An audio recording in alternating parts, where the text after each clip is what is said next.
Inside Director Jensen's office, Leo Evans looked at the two smiling faces in front of him and felt a familiar, sinking premonition.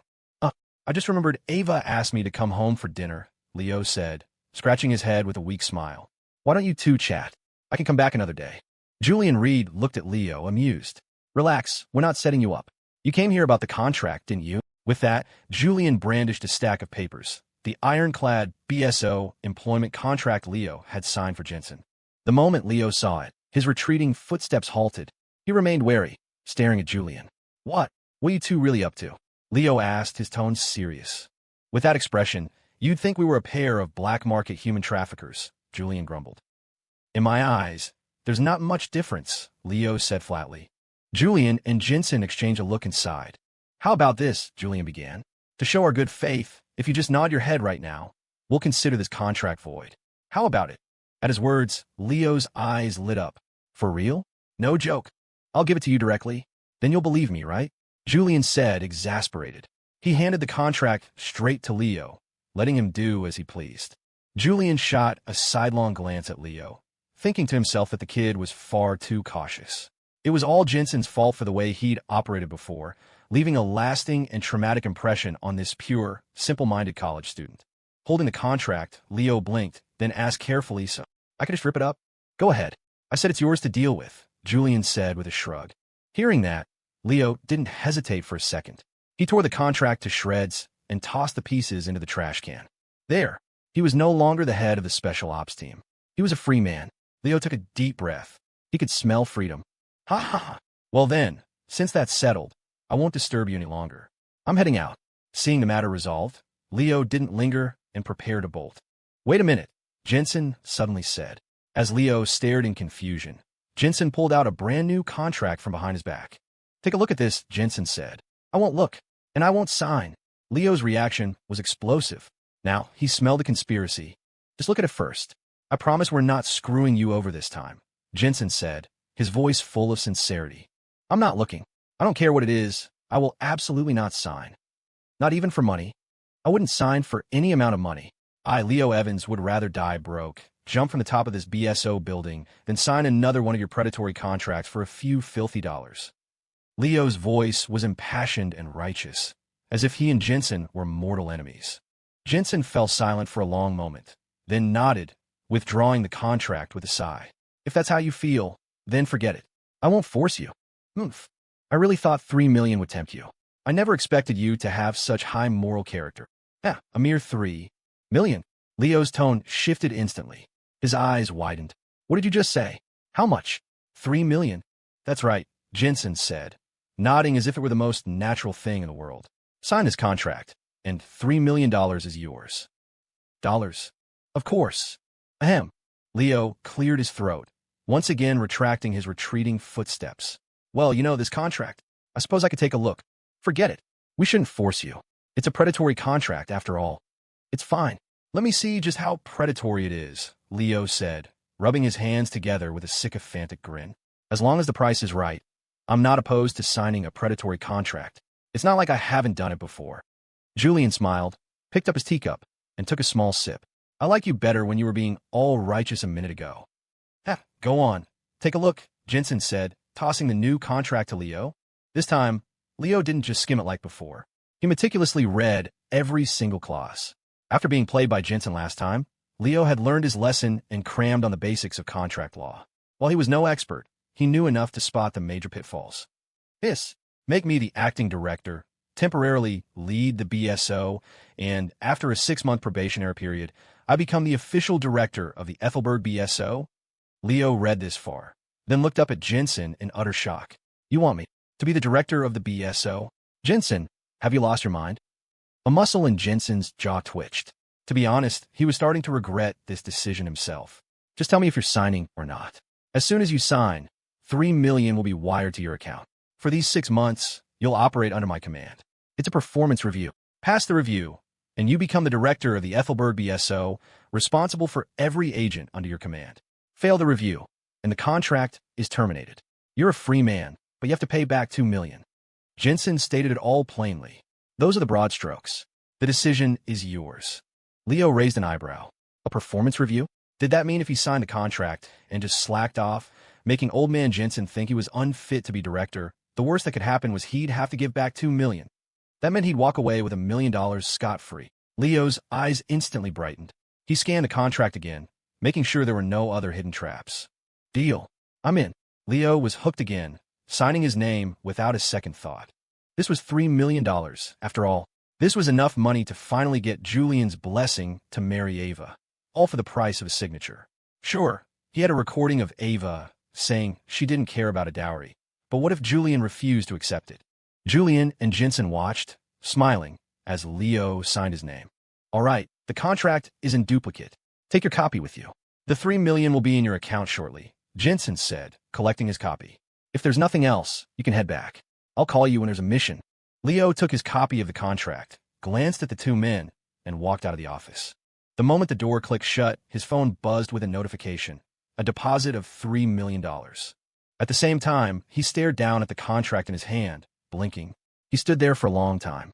He had come here to settle a score with Jensen. How did he end up signing another contract? Whatever. The money's in the bank. Leo chuckled happily, already planning to take Ava out for a fancy dinner. After Leo left, Julian let out a long sigh in the office. Phew, now I can finally relax. Jensen gave him a flat look. He's practically your brother-in-law, and you screwed him over even worse than I did. Brother-in-law? Not yet, Julian said with a sly grin. Besides, it's all there in black and white. How can you call that screwing him over? Jensen slowly shook his head. A while ago, he had merely mentioned to Julian the idea of having Leo take over the BSO. He never imagined Julian would not only orchestrate the whole thing, but also use it as a way to extricate himself from the Reed family. You really didn't tell him anything? Jensen asked, puzzled. He doesn't know you planned to dump the family on him. How could I possibly let him know that? Julian laughed.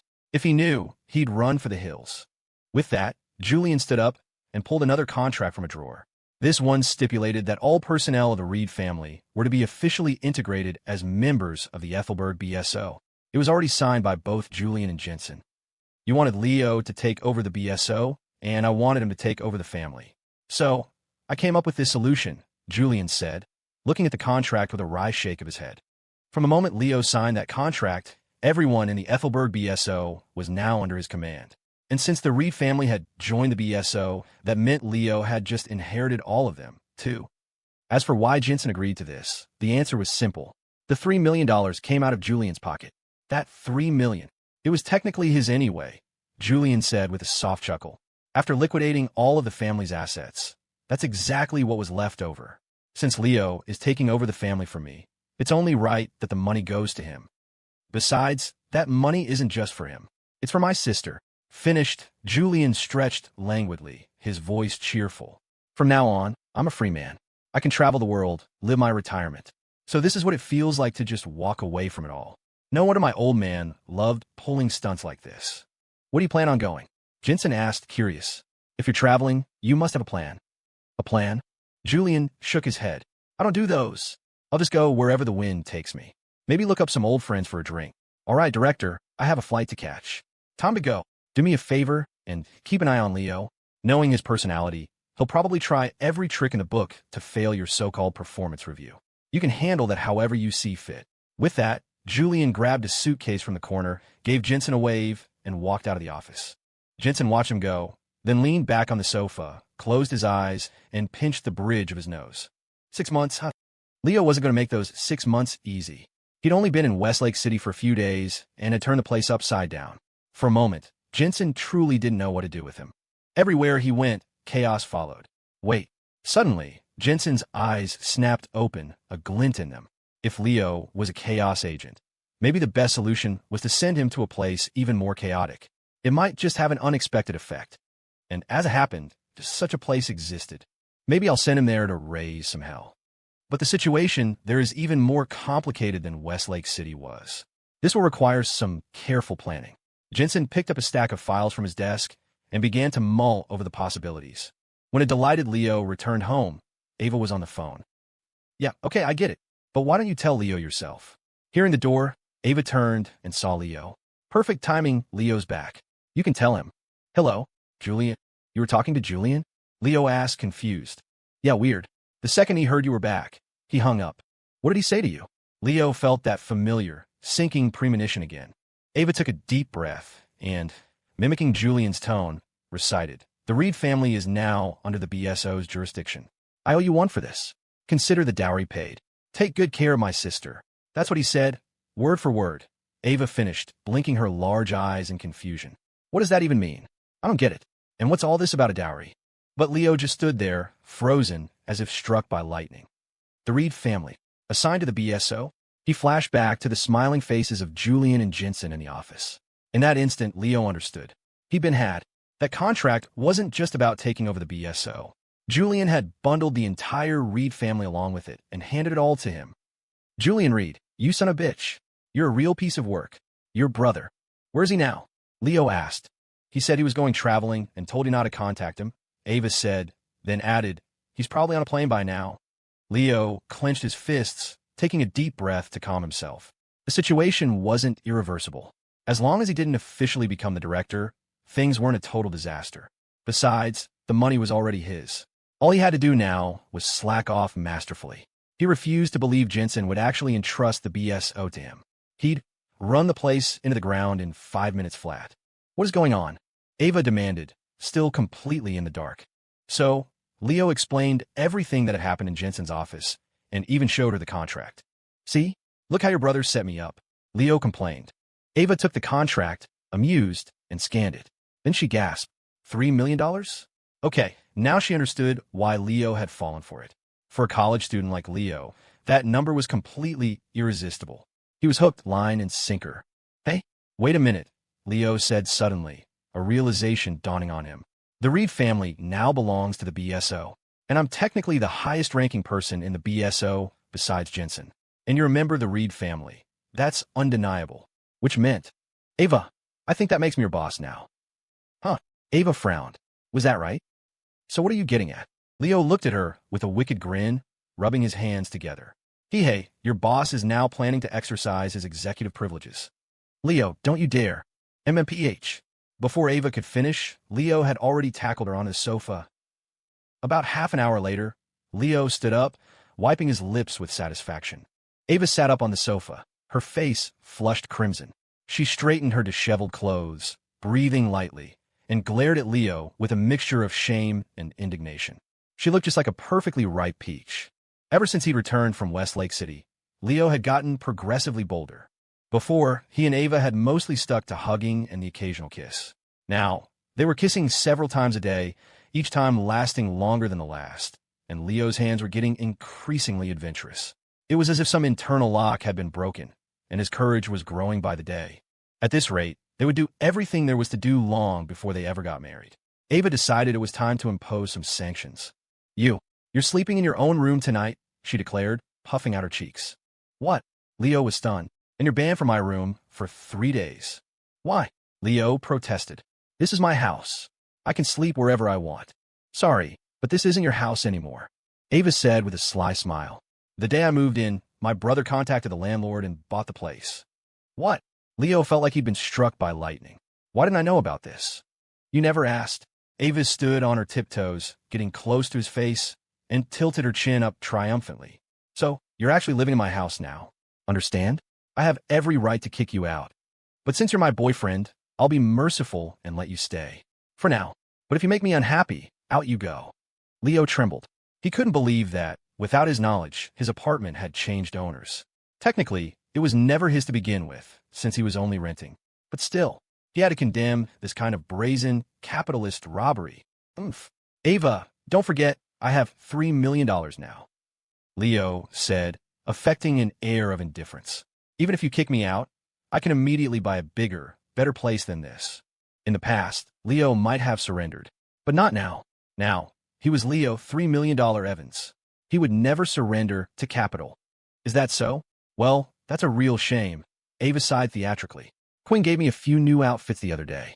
I was thinking that if you behaved, I might wear them for you. But since you want to move out, I guess I'll just have to enjoy them all by myself." "Outfits? What kind of outfits?" Leo's eyes instantly lit up. Ava tilted her head, deliberately coy. "I didn't look too closely, but I think Quinn said something about a pair of black stockings." "Black stockings?" A bomb went off in Leo's head. He took a deep breath, his gaze unconsciously drifting down to Ava's legs. Ava had always dressed conservatively.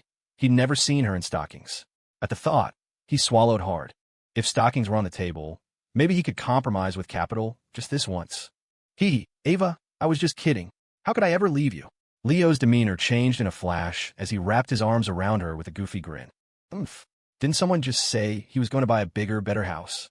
Ava turned her head away, not buying it for a second. My perspective was too narrow.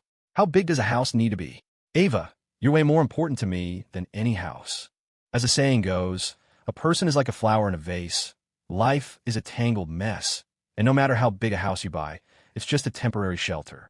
A small box is your forever home. Not far away, Reggie, who was lounging on the balcony, glanced at Leo with disdain and slowly shook his feline head. Black stockings? It's just a pair of black plastic bags. The cat does not understand, nor does the cat respect it. But the cat does enjoy the show. Reggie still preferred the defiant Leo from a moment ago. Where are the clothes Quinn gave you? Leo asked eagerly, making a mental note to thank Quinn profusely. If it weren't for her, Ava's personality would have never allowed her to buy stockings on her own. All hail Quinn. Oomph. I never said I would wear them. Ava pursed her lips. We'll see how you behave over the next few days. Then I'll decide. Leo raised an eyebrow. A plan was already forming in his mind. That evening, after dinner and watching some TV, they got ready for bed. Ava stood up and turned to Leo. Remember, you're not allowed in my room for 3 days. Leo nodded obediently. The moment she turned away, he shot up, swept her into his arms. Hey, what are you doing? Ava yelped, completely caught off guard. Going to sleep, Leo said, as if it were the most obvious thing in the world. Then, carrying her, he walked in his own bedroom. If he couldn't go to her room, he'd just bring her to his. Same difference. Leo, you're cheating. Ava protested. Not yet. He chuckled, gently placing her on the bed before shutting off the lights. Now, the real cheating could begin. MMPH. Ava's protest was instantly silenced. Leo threw the covers over them and launched a full-scale offensive. After a long time, he eased his assault and whispered in her ear, Will you wear them for me? In your dreams. Ava refused to yield. Still playing tough, huh? Leo smirked to himself and renewed his attack, this time deploying his hands. Will you wear them? MMPH. No. Finally, Ava felt her whole body go limp, and she lay curled in his arms, face flushed. She had surrendered. She promised to wear them for him the next day, and only then did he relent. Panting lightly, Ava recovered her strength, her eyes flashing with fury. She leaned over and bit down hard on his shoulder. Hiss! Leo sucked in a sharp breath. Still not satisfied, Ava shifted slightly and bit him again. That's for bullying me. I'll bite you to death. Ava, are you part dog? You're worse than a dog, Leo Evans. Hey, now you're just insulting me. So what if I am? What are you going to do about it? They bickered and wrestled for a while longer, until late at night, when sleepiness finally crept in and they slowly drifted off. The next day, in Westlake City, inside the BSO headquarters, several grim-faced agents stood guard outside Director Shang's office, ensuring that the meeting within would not be disturbed under any circumstances. Inside, there were only 3 people. Director Shang, Anthony Reed, who had escaped from New York City, and, lying quietly on the sofa, Sterling. Director Shang opened a safe and took out the last 2 vials of Jean's serum. So this is the stuff, Dr. Mark's made? Anthony Reed asked, a cigarette appearing between his lips as he curiously examined the vials. Put that out. Shang glared at him. No smoking in my office. Your office has a no-smoking policy. What's that got to do with me? Anthony took a drag. This isn't my office. The 2 of them had never gotten along, constantly rubbing each other the wrong way. If it wasn't for the necessity of bringing Sterling here, Anthony would have avoided seeing Shang's face at all costs. Shang stared at Anthony, suppressing the urge to kill him. Right now, saving Sterling was the priority. Are you sure this stuff can actually save him? Anthony asked. Mark said there was a 70% chance. 70%? You didn't mention that before. You just said it could save him. Anthony said listlessly, If you ask me, we shouldn't even bother. In his condition, even if he recovers, he'll probably be drooling for the rest of his life. Shut up. After all these years, is your mouth still this foul? Shang snapped, his patience wearing thin. Sigh. You people just can't handle the truth, Anthony said with a sigh. You risked your life to save him. If he doesn't make it, wasn't it all for nothing? Who said everything in this world has to have a payoff? Shang, I'm telling you, You've lived this long and still haven't figured it out. Shang took a deep breath, refusing to argue further. Anymore, and they'd come to blows right here. He carefully took one vial of the gene serum and administered it to the unconscious Sterling. Then, he watched Sterling's face, his own expression tense, hoping for any sign of waking. Several minutes passed. Sterling remained unchanged. TSK, told you it wouldn't work, and you wasted a vial. Will you shut the hell up? Shang couldn't take it anymore.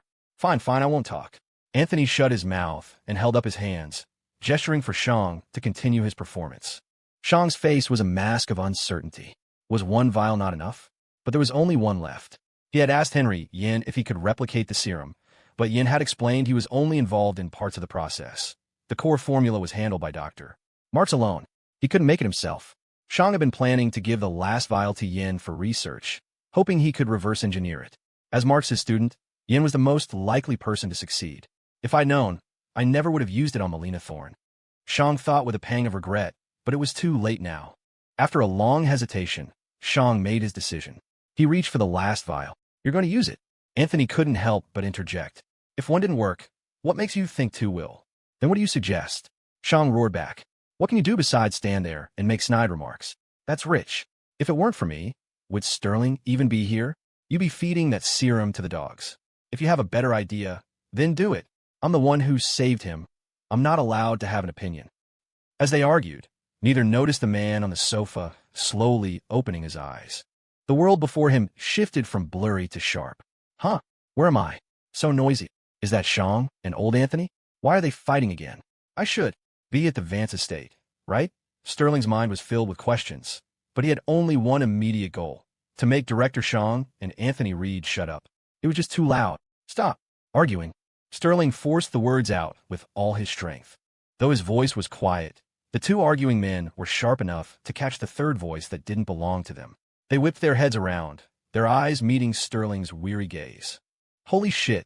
They both cursed in unison, their argument instantly forgotten. Sterling was awake. Ava, are you ready yet? Leo called out, sitting on the sofa and petting a blissfully ignorant Reggie, his eyes fixed expectantly on Ava's bedroom door. And not yet. Ava's slightly flustered voice came from inside. She was staring at the outfit on her bed, her face burning, her mind a battlefield of indecision. Do I really have to wear this? She had never worn stockings in her life. Her style had always been conservative. The clothes Quinn sent are just two. Ava didn't even know how to describe them. The skirt was so short. If she wore this, she wouldn't dare step outside. Good thing I'm only wearing it at home. And I already promised him. I'll just let him have a look. Muttering to herself, she reached for the black stockings. The gossamer thin fabric clung to her legs, creating a strange new sensation.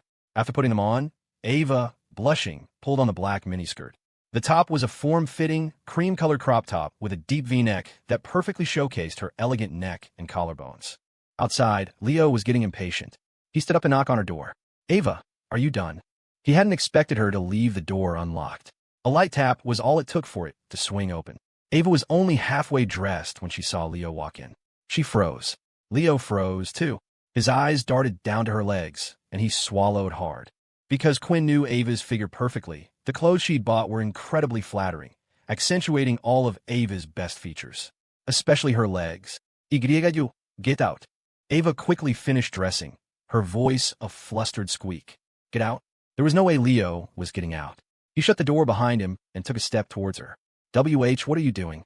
Ava backed away, but the room was too small. After just a few steps, she tripped over the edge of the bed and fell backward onto the mattress. Seeing his chance, Leo pounced. MMPH, don't let your hands wander. Ava protested weakly, and so began another half-hour session of ripening the peach. A week went by in a flash. With final exams over, Leo and Ava finally had a rare week of peace. Since that day, under Leo's constant persuasion, Ava had gradually come to accept the stockings and now even dared to wear them out of the house. However, of the two pairs Quinn had sent, only one remained, so she wore them sparingly. TSK, Ethelberg University has no soul. Winter break is only a month and a half, Leo complained, looking at the break schedule on his phone. Can't they give us a few more days for the holidays? What irked him even more was that Ethan Sia had a full 6-month break because Westlake University needed half a year for repairs. As for classes, Ethan said they were online. And what were online university classes if not an extended vacation? Leo could only seethe with envy. Ava was leaning against him, nibbling on an apple. Leo, are you going home for the holidays? She asked. She wanted to spend the holidays with him. Julian had gone completely off the grid, and she had no idea if he'd be back. Well, Leo thought for a moment. His hometown was just a small county outside Ethelberg. He didn't have any close ties there, so it didn't really matter if he went back or not. I should probably ask my parents. What? Ava immediately sat up straight, nervous. Do your parents know about us? She still remembered the awkward first meeting with them, back when she and Leo weren't even together. Probably not, Leo said. I haven't mentioned it, and they haven't called me. Leo was pretty exasperated with his parents. They said they were going on a trip to New York City and then just vanished, not a single text or call. If it weren't for the fact that their social media was still active with sappy couple photos, he might have thought something had happened to them. He decided he should give them a call. The holidays were coming up. It was about time they came back, right? With Ava looking on nervously, the call connected quickly. Hey, Dad. What's up, son? Where are you and Mom gallivanting around now? New York. Didn't I tell you? We're on vacation. Suddenly, Leo's brow furrowed. His unusually sharp hearing picked up something in the background. Dad, why do I hear gunfire and explosions over there? Your mom and I are playing a round of tactical airsoft. What do you want? Spit it out. Nothing really. Just wanted to ask if you two are coming back for the holidays. The holidays? Can't you celebrate by yourself? His dad asked, bewildered. I'm not trying to be harsh, Leo, but you're a grown man. You still need mommy and daddy with you for the holidays? Leo was silent. What kind of person says that? At first glance, it sounded reasonable, but the more he thought about it, the more wrong it felt. So you're not coming back then? Hard to say. We'll see how it goes. Leo really didn't want to talk anymore. He felt like making this call was a mistake. Beside him, Ava tugged on his hand and pointed to herself. Dad, I have something to tell you. Leo gathered his thoughts. So, I have a girlfriend now. It's Ava, the girl you met at my place last time. What? You two just started dating? His dad sounded baffled. I thought you were already together back then. I gotta say, son, your efficiency is terrible. At your age, your mom and I were already discussing how to make you. You need to pick up the pace, you know. Leo couldn't take it anymore and just handed the phone to Ava. Ava? She took the phone, stunned, and stammered. Hello, Mr. Evans. This is Ava. Oh, Ava, dear. Her father's tone instantly changed, becoming warm and gentle. I didn't know you were there with Leo. That little brat hasn't been giving you any trouble, has he? Has he been giving me trouble? He gives me trouble every day, Ava thought, shooting a look at Leo. Leo shook his head so fast it looked like it might fly off. Ava glared at him, then said into the phone, No, Mr. Evans. Leo is very good to me. Is that so? Good. Ava, let me tell you, if Leo ever bullies you, you call us, and we'll be sure to teach him a lesson. Hearing this, Ava's lips curled into a smug smile as she looked at Leo. See that? Your parents gave me the go-ahead. Let's see you try anything now. Hey, Ava, hold on a sec. Your Annie wants to talk to you. Hey, stop throwing grenades. It's our daughter-in-law on the phone. Grenades? Ava blinked. Before she could process it, the voice on the other end changed to Leo's mother. Hello, Ava, honey. And Mrs. Evans, it's me. Ava said meekly. What, Mr. Evans just said about grenades? Oh, that. We're playing airsoft. I was just tossing some grenades at their team. I see. Mrs. Evans, are you coming back for the holidays this year? The holidays? Carol Evans thought for a moment. Ava, dear, Leo's dad and I still have things to do. We might not make it back in time. Why don't you have Leo spend the holidays at your family's place this year? It'll be a good chance for you two to deepen your relationship. Ava blinked. Deepen their relationship? Any deeper, and someone's going to get hurt. She didn't know how much longer she could hold out on that final step. Leo might break through her defenses any day now. Okay, Mrs. Evans, I understand. Do you want to say a few words to Leo? What would I say to him? I haven't even finished throwing my grenades over here. Then, I'll let you get back to it, Mrs. Evans. All right, and if that little brat gives you any trouble, you tell us, and we'll take care of him for you. Okay, Mrs. Evans. Bye-bye. Bye-bye, Ava. They hung up amicably. As she did, Ava could have sworn she heard an explosion in the background. You had to hand it to them. Her parents' airsoft games sounded incredibly realistic. Leo stood to the side, feeling like a complete outsider. Why do I feel like you're their daughter, and I'm the one they found in a dumpster? Especially his own mother, who couldn't even be bothered to talk to him. The difference in her tone when speaking to him versus Ava was like night and day. Then you can come back to my family's place for the holidays this year. Ava said with a smile. Although the Reed family was now technically under the BSO, the two organizations hadn't officially integrated yet. Julian had also requested that the family operate as an independent department within the Bureau. So, in principle, the Reed family was still the Reed family. Sigh. I guess that's the only option, Leo sighed. Since his parents weren't coming back, he had nowhere else to go. It looked like he'd be spending the holidays with the Reeds. Huh. A message from Jensen. Leo's brow furrowed as he read it. What's wrong? Ava asked. Jensen says there's a mission. You want me to meet him at the BSO? What? A mission now? The holidays are only 2 weeks away. That's not the point. The point is, he told me to bring you with me. Me? Ava pointed to herself, puzzled. What for? Who knows what that old man is thinking? Well, I should change my clothes. If she was going out, especially to the BSO, her current loungewear wouldn't do. I'm done with this. You can finish it. She handed Leo the apple she'd been eating and went back to her room to change. Leo looked at the apple in his hand and took a bite right where her lips had been. Half an hour later, they arrived at the BSO by Uber. This front door, it looks so run down, Ava commented, looking around with curiosity. This was her first time at the BSO. Technically, she was now one of them. Leo took her hand and strolled into the building like he owned the place. Good afternoon, everyone.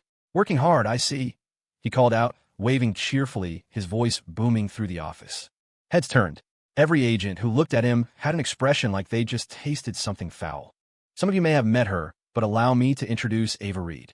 She's one of us now at the BSO, Leo announced, wrapping an arm around her waist. She also happens to be my girlfriend, so I expect you all to look after her. Ugh, did he really just come here to rub his relationship in our faces? Does he want us to die alone? It's hello, everyone, Ava said, waving awkwardly. To their credit, the agents all greeted her back. To avoid leaving a bad impression, they had all instantly hidden their playing cards. At the same time, countless pairs of eyes were fixed on her. Damn it, why did a girl this beautiful end up with a scumbag like Leo? The Ethelberg BSO was notoriously a sausage fest. The male-to-female ratio was a staggering 9-0. 1. Rumor had it there was only one female agent, and she worked behind the scenes in IT, rarely seen by anyone. Ava's appearance had completely captivated the entire office. Jensen is waiting for you upstairs. Get going, Alex Young said, walking over with a weary expression. What was this guy doing? He was never this theatrical, and now he was parading his girlfriend around like a trophy. No rush. As the acting director of the BSO, I should at least inspect the work, shouldn't I? Leo declared. He then proceeded to take Ava on a slow, leisurely tour of the office. The agents watched, grinding their teeth with envy. What made them even angrier was that Leo actually started to pick on them. You, why is your computer off? It's the afternoon. Haven't you done any work? And you, get those cards out. How many times have I told you? No poker on company time. And this, important files need to be stored properly. Who told you could use them to prop up a wobbly table leg? Hiding trash bags, are we? Why is there trash in the trash can? What are the cleaners doing? The BSO agents listened, their faces dark, fighting the urge to beat Leo to a pulp. Have you had enough, you bastard?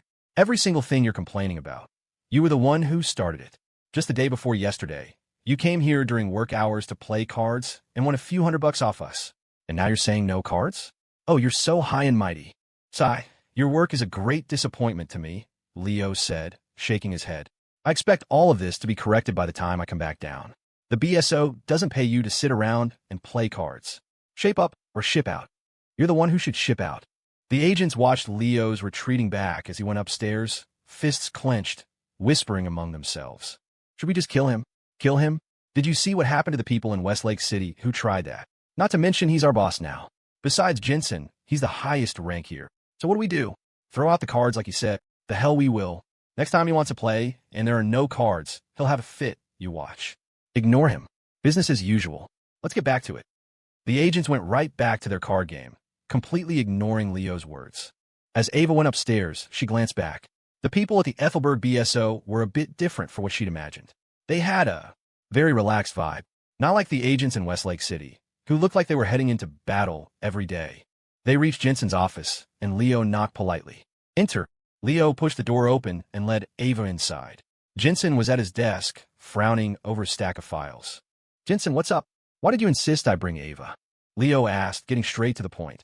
Uncle Jensen, it's been a while. Ava greeted him. She had met Jensen once before when he'd come to the Reed estate to see her father. All she knew was that he and her dad seemed to be on good terms. Jensen nodded lightly, then turned his gaze to Leo and handed him the file. Your mission has arrived. There's been some trouble on the Viridian Fringe.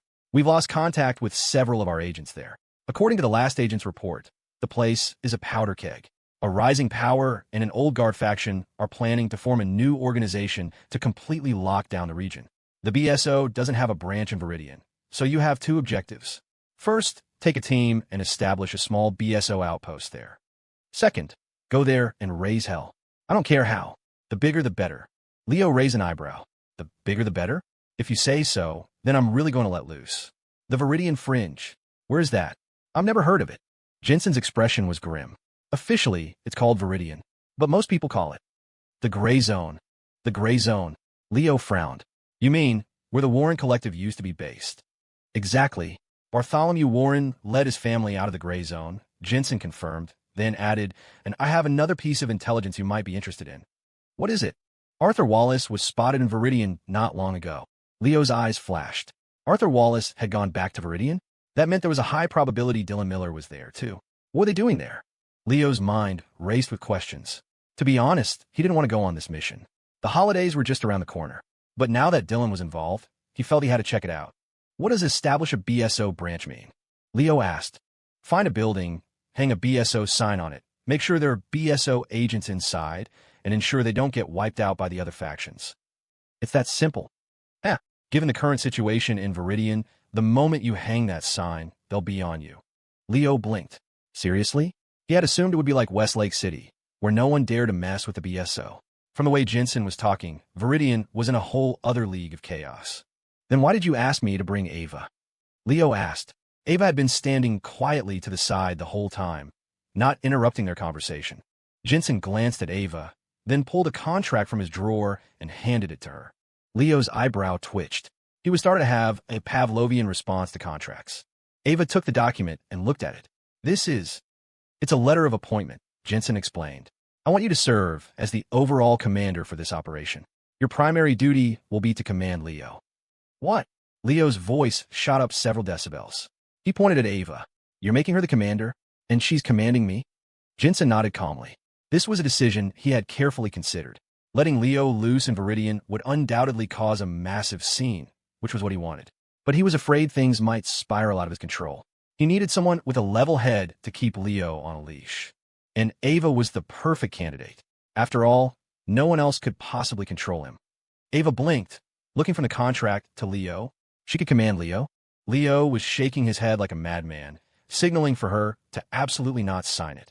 However, Ava gave Leo a brilliant smile and decisively signed her name. If Leo was going to Viridian, she'd be bored sitting alone in Ethelbert anyway. Besides, she could officially boss him around. Jensen watched her sign, nodding in satisfaction, then stood up. Let's go. I'll take you downstairs and introduce you as the new commander. He was worried the agents might resent having a young woman suddenly put in charge. Having the director personally endorse her would smooth things over. Thank you, Uncle Jensen, Ava said with a smile. Leo stood behind them, fuming and glaring daggers at Jensen. So much for being the highest-ranking officer besides the director. So all Jensen has to do is draft an appointment letter, and anyone can boss me around? It was only because it was Ava. If it had been Alex Young or someone else, Leo would have started a riot. The three of them went downstairs. Jensen clapped his hands, drawing everyone's attention. Listen up. For the upcoming mission, Ava will be serving as your commander-in-chief. All operational decisions will go through her. Furthermore, Alex, I want you to act as her advisor on all arrangements. Ava is new to this, so I expect everyone to support her. I don't want to see any instances of insubordination. The room was silent. The agent stared blankly at Ava. Alex Young calmly adjusted his glasses and nodded. After a long pause, someone tentatively raised their hand. Director, may I ask a question? Go ahead. Does Commander Reed have the authority to command Leo? Of course. So, does that mean our highest superior is no longer Leo, but Ava? You can interpret it that way. Woo-huh. At that answer, the entire room erupted. The agents threw their hands in the air and cheered. All hail, Commander Reed. They finally had a boss with a brain. God only knew the hell they'd been through under Leo's command. If it weren't for Alex, they would have filed a formal protest petition ages ago. To get rid of Leo, they would have accepted anyone, Hell, they would have welcomed a dog as their leader. At least a dog wouldn't randomly wander off to buy a burrito in the middle of a critical mission. Long live Ava. We finally got rid of Leo. The dark days are over, brothers. This is the smartest decision Jensen has ever made. Champagne. Where's my 82 champagne? Pop it open. The atmosphere was instantly electric, like the holidays had come early. For a moment, not just Ava, but even Jensen was stunned. This was not the reaction he had been expecting. He thought there would be some resistance to Ava's appointment. Instead, seeing this scene of mass liberation, his mouth twitched. He turned to look at Leo. What in the world did you do to them? Why do they hate you this much? Leo bit his lip, glaring at the ecstatic crowd. This was just too much. Hadn't he been good to them? Why were they ostracizing him like this? So what if he used his phantom shot to swap some cards and win a little barbecue money off them? So what if he occasionally used his dirty swipe to pick their pockets? So what if he made them buy him burritos and forgot to pay them back? Was that any reason to treat him like this? It was safe to say the BSO had suffered under Leo for a long time. Jensen's sight. He was starting to have second thoughts. Should he really hand the BSO over to Leo? At this rate, the agents might stage a mutiny. He shot Leo a harsh glare and went back upstairs. He needed a cigarette to calm his nerves. Meanwhile, with Alex Young's help, Ava began to get acquainted with her new colleagues. Jensen had given them 3 days to prepare before departing for Viridian. This would also give Ava time to get up to speed. And Jensen had faith in her abilities. She was Anthony Reed's daughter and Julian Reed's sister. After all, there was no way she was just a pretty face. 3 days later, at Viridian City Airport, Leo, dressed all in black with a mask and sunglasses, blended into the crowd. A tiny earpiece was tucked into his ear. Seriously, why do I have to be bundled up like this? He muttered into his mic. It's because of what you did in Westlake City. Certain people have taken notice of you. Viridian is full of shady characters. We can't guarantee someone won't recognize you. Ava's voice came through the earpiece. For real? Am I that famous now? It's a precaution. You can never be too careful. Ava was currently in a small building somewhere in Viridian, with Kane and Alex Young by her side. She was dressed differently than usual, wearing a BSO-issued tactical suit that made her look more sharp and capable, fitting her new role as commander. Ava had arrived in Viridian a day ahead of Leo. She needed to get there early to set up their operational base and deploy the BSO agents. Under her and Alex's planning, they had managed to sneak the entire team into the city undetected. She was afraid that bringing Leo along would cause an incident, so she had him stay in Ethelberg for an extra day and fly in alone. Leo had protested this decision vehemently, claiming it showed a profound lack of trust. However, after Commander Reed exercised some of her executive privileges on him for a night, he had reluctantly agreed. In a short time, Ava had integrated well into the BSO, getting a grasp of their procedures. Of course, Alex's help was invaluable, and Kane had been assigned to her as a personal bodyguard. For the occasion, Ava had even equipped him with a new sniper rifle. The moment Kane got his hands on it, he felt like his season had finally been unbanned. The Reed family's #1. Oh wait, there was no Reed family anymore. The BSO's #1 sniper, Kane, was online. Zara, are there any major faction members around Leo right now? Ava asked a woman sitting at a computer, her fingers flying across the keyboard. Zara Collins was the Ethelberg BSO's only female field agent and a top-tier hacker. For this mission, the BSO had deployed everyone, including their reclusive tech expert. Zara's eyes scanned several monitors as she typed. Nothing on the surveillance feeds. He's safe for now. No signs of a commotion. The others in the room breathed a small sigh of relief. The last thing they wanted was for Leo to cause a scene the second he landed. Suddenly, Ava heard arguing from Leo's end. Leo, what's going on? She asked immediately. Nothing. Just a couple of guys who seem to have mixed up their luggage. Looks like they're about to throw down. This doesn't involve you, right? Nope, but my suitcase isn't out yet, so I figured I'd watch the show. Inside the airport, Leo had pulled down his mask and was munching on some sunflower seeds, thoroughly enjoying the drama. He'd bummed the seeds from a guy standing next to him. As he watched, he struck up a conversation. Hey man, these seeds are pretty good. Where'd you get them? He good, right? I brought them from out of state. They're not cheap. So what's your name, man? You here in Viridian on vacation? Name's Corbin. I'm from around here. It's almost the holidays, and my family's forcing me to come home for a blind date. It was as if a floodgate had opened. The two hit it off immediately, chatting nonstop. No matter how many times Ava tried to get Leo's attention, he didn't respond. He was deep in conversation.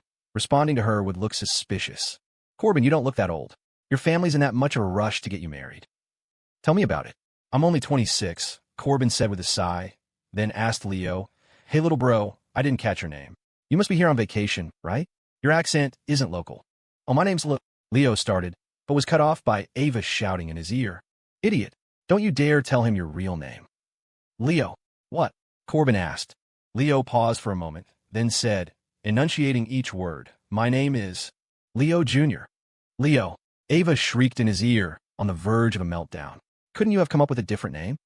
Is there any difference between Leo and Leo Jr.? You might as well just hold up a sign." "Calm down. Ava, you need to calm down." Alex and Kane rushed to console her as she started to see red. "It's fine. This is just how Leo is.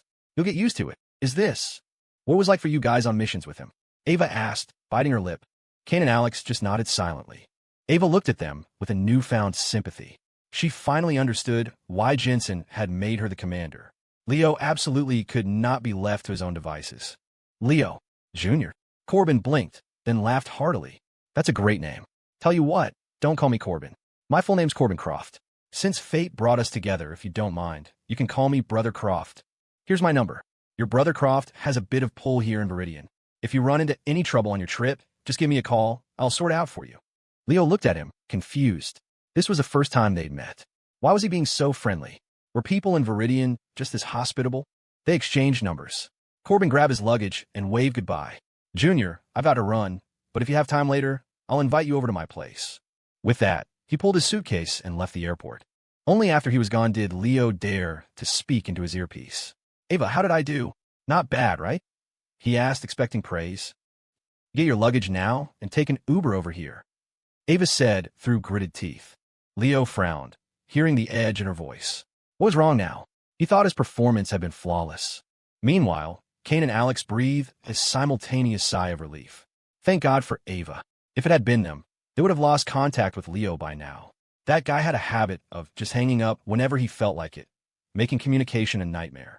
But that problem was now solved, because Leo would never, ever dare to hang up on Ava. 2.5 hours later, a dawdling Leo finally arrived at their location. Alex and Kane were wearing identical expressions of pure schadenfreude as they watched Leo get an earful. Couldn't you have thought of a better fake name? Leo Jr.? Why not just call yourself Leo Sr.? I told you, repeatedly, not to do anything unnecessary. If your identity gets exposed, we'll be in serious trouble. Ava fumed, hands on her hips, sternly reprimanding comrade Evans for his behavior. Zara, wearing headphones, kept her head down and her eyes glued to her monitors, pretending not to hear a thing. But a closer look revealed the speed of her typing had slowed considerably. She was clearly enjoying the drama. Kane and Alex sat on the sofa, eating sunflower seeds, their faces lit with unprecedented joy. This was poetic justice. Leo was finally getting what he deserved. But Corbin seemed like a nice guy. He even gave me some seeds, Leo said weakly. Ava buried her face in her hands. Did you not notice anything strange? Was there something strange? That guy Corbin. His last name is Croft. What's wrong with Croft? Is it a rare name? You didn't read the file I gave you at all, did you? Ava demanded. Leo looked away guiltily. I read some of it, he mumbled. How much is some? I was just about to read it when Reggie knocked it over. Leo decided to pin the blame on his cat. I believe you, you big liar. Ava patted her chest, taking deep, calming breaths. Kane, you explain the situation to him. I need to get some water and cool down. She was afraid if she kept talking, she might just strangle him. Kane stood up and began to brief Leo on the situation in Viridian. According to our intelligence, Viridian is a melting pot of factions, with countless powers, big and small, on both sides of the law. But there are 4 with the most influence and power. Leo raised an eyebrow. Don't tell me one of those 4 is a family with the last name Croft. Kane gave him a thumbs up. That's right. The Chow Dominion is one of the 4. They're an apex family, possibly even stronger than the CF family was. And the current head of the Chow Dominion is named Corbin Croft. So now do you see why Ava is so angry? Kane shook his head at Leo. Our plan was to keep you off the radar of these 4 major powers. But the first thing you do after getting off the plane is make friends with Corbin Croft and exchange numbers. Hearing this, Leo swallowed hard. What were the chances? He just randomly talks to some guy, and he turns out to be that powerful? Luckily, he didn't seem too concerned about you. But if he had any suspicions and decided to run your name, you would have been exposed instantly. Kane paused, then continued. Besides them, there are 3 other factions. They're the main cartel, the Umbra, and and the Black Dragon crew. Hold on, Leo interrupted. I get the main cartel, but what the hell are the Umbra and the Black Dragon crew? The Umbra is an assassin organization. They specialize in contract killings. If the price is right, they'll kill anyone. They'd even take a swing at the Vance Dominion. They're that tough. Leo asked, skeptical. Do they have the strength for that? Kane nodded grimly. Because the leader of the Umbra is the current #1 on the Assassin Index, the mysterious figure known as the Ghost. That's not exactly a secret in Viridian, but to this day, no one knows what the Ghost looks like, only that he's the leader of the Umbra. That's why they've been able to carve out a place for themselves here. No one dares to provoke them. Leo nodded thoughtfully. Assassins didn't bother him much. To him, they were just another target for a bomb. So what if it was the Ghost? He wasn't bomb-proof. If one bomb didn't work, he'd just use more until the job was done. And what about the Black Dragon crew? Sounds like a street gang. That's pretty much what they are. The Black Dragon crew is a recently formed power in Viridian, made up of a bunch of smaller, independent criminal outfits, Kane explained, then added. And you actually know their leader. He's an old friend of ours. Who? Leo asked. Marcus Lynn. Him. Leo was surprised. He'd almost forgotten about that guy. Back when he was in the Crucible, Marcus Lynn and his syndicate had tried to attack their home base, only to be wiped out by Anthony Reed. Thanks to an old debt, Anthony had spared Marcus's life. No wonder I haven't heard anything about him. So he ran off here to become a gang leader. Leo mused. You had to give it to Marcus Lynn. He came to Viridian alone and managed to build up the Black Dragon crew into a power comparable to an Apex family in such a short time. He was, after all, someone who could hold his own against Julian. Of the 4 powers, the one we need to be most careful of is the Meng cartel, Kane said, his expression serious. That family is extremely ambitious. The reason we have this mission in the first place is largely because of them. The head of the Meng cartel, Jasper Kane, plans to unite all the factions in Viridian, form a coalition, and turn this entire region into his private territory. Huh, Leo was shocked. If they do that, aren't they afraid the government will come after them? And that's why we're here, Kane said deadpan. Did you forget? As the BSO, we're the government. Leo blinked. If that was the case, then aren't we going up against the entirety of Viridian? Not quite. There are still some factions that haven't agreed to the Meng cartel's proposal. How many? Less than 20%. What's the difference? Leo was speechless. 80% of them had already teamed up. No wonder Jensen told him to cause as much chaos as he wanted. It turned out that pretty much everyone in Viridian was already an enemy. The other 3 major powers, they all agreed. Leo couldn't help but ask.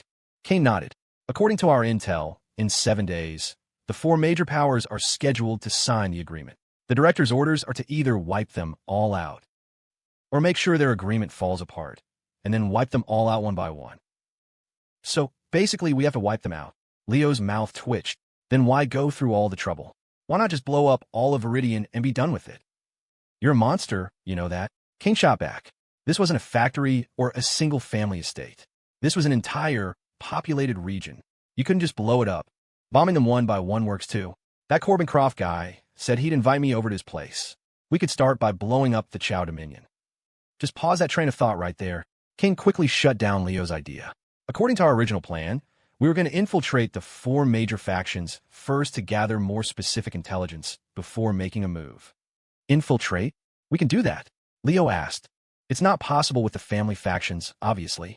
And the Umbra has very high standards, so that's not an option either, Kane said with a raised eyebrow, which makes the Black Dragon crew our most suitable target.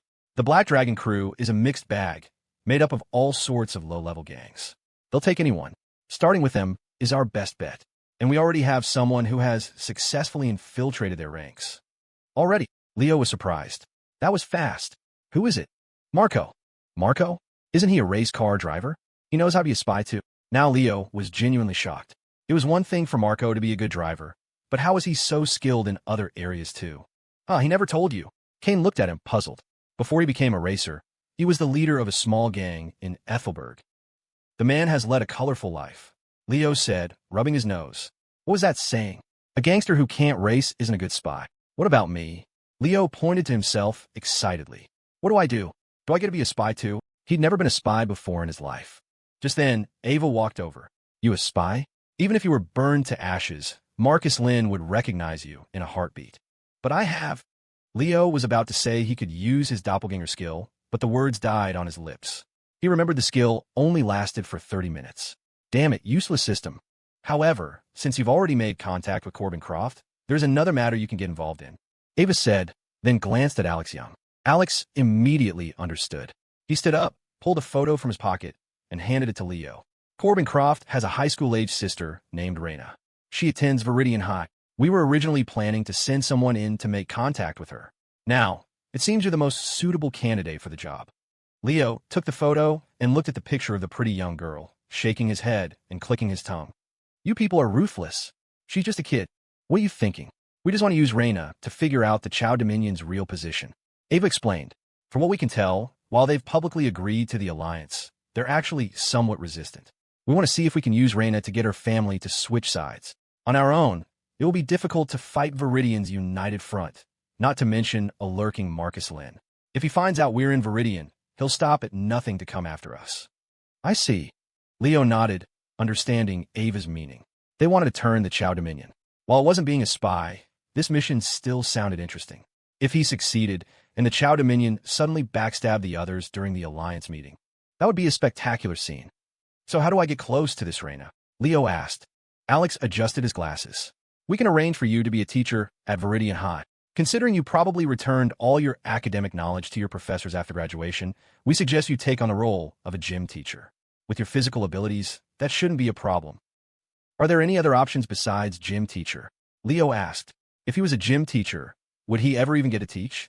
Other teachers would constantly be borrowing his class, forcing him to be sick. He'd never even make it to the classroom, let alone get close to Raina. Well, there are, but besides gym, what can you teach? Alex asked.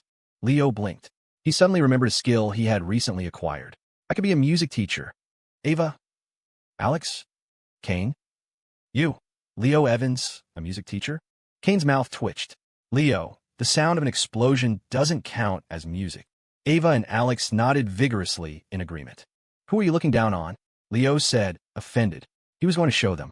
He grabbed a few empty glass cups, tapped them with a spoon to find the right notes, and in a few moments, he was tapping out a clear melody. Ava and the others stared, their eyes wide with disbelief.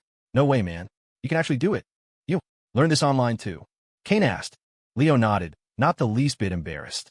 Because you really could learn this stuff online. Sigh, with my musical talent back in the day, I could have easily gone the route of an arts major.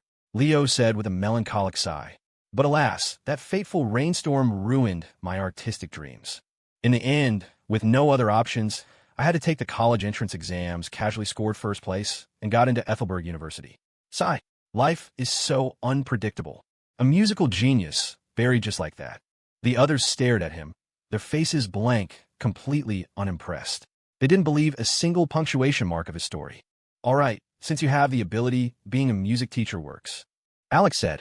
Coincidentally, Raina is an art student. She plays the violin. The violin is perfect. It's my specialty, Leo said with a wide grin. In reality, he had never even touched a violin. But that didn't matter. He had a cheat code. With his acoustic prodigy skill, he could master any instrument. He was a musical virtuoso. What about Beethoven? Could Beethoven possibly understand Moonlight Sonata better than Leo Evans? Viridian High, in one of its classrooms. At this moment, Leo Evans was in the middle of a very serious job interview. Across from him, a few of the school's administrators were reviewing his resume. The resume was, of course, a complete fabrication, courtesy of Zara Collins. Other than his gender, pretty much everything on it was fake.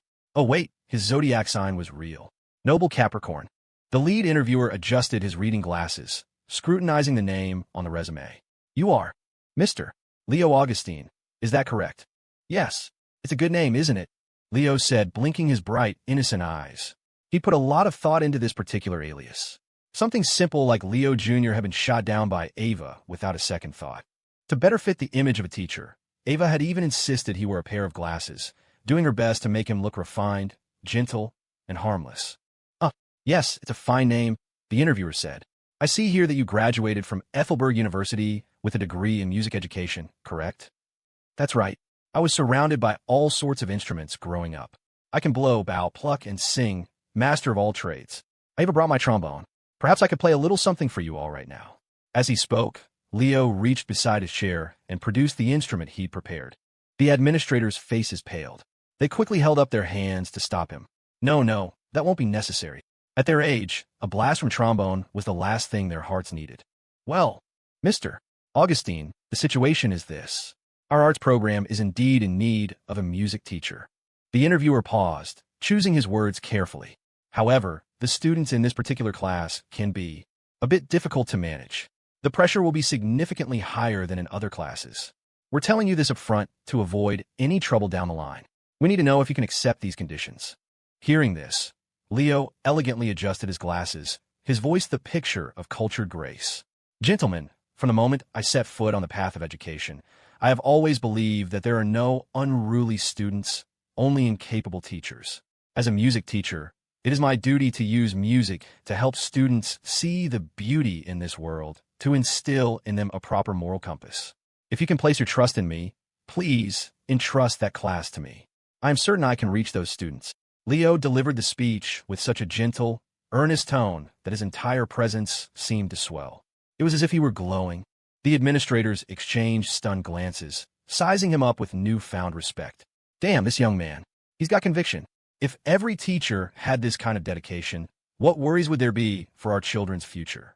The lead interviewer shot to his feet, his voice thick with emotion as he vigorously shook Leo's hand. Mr. Augustine, that was beautifully said. I never imagined that in this day and age, there were still public educators with your level of moral fiber. Thank you for choosing Viridian High. It is our honor. Leo gripped his hand in return, his expression solemn. No, the honor is all mine. Gentlemen, rest assured, I will ensure that Viridian High shines, that it becomes the most dazzling school in all of Viridian City. Bravo! The administrators burst into applause. With the atmosphere ratcheted up to this level, not hiring him would be a crime. Thump! The official stamp hit the paper, and Mr. Leo Augustine was officially on staff. My apologies, Mr. Augustine, but the school's budget is a bit tight at the moment, so your salary might be relatively lower than at other schools, one of the administrators said, looking embarrassed. It was out his hands.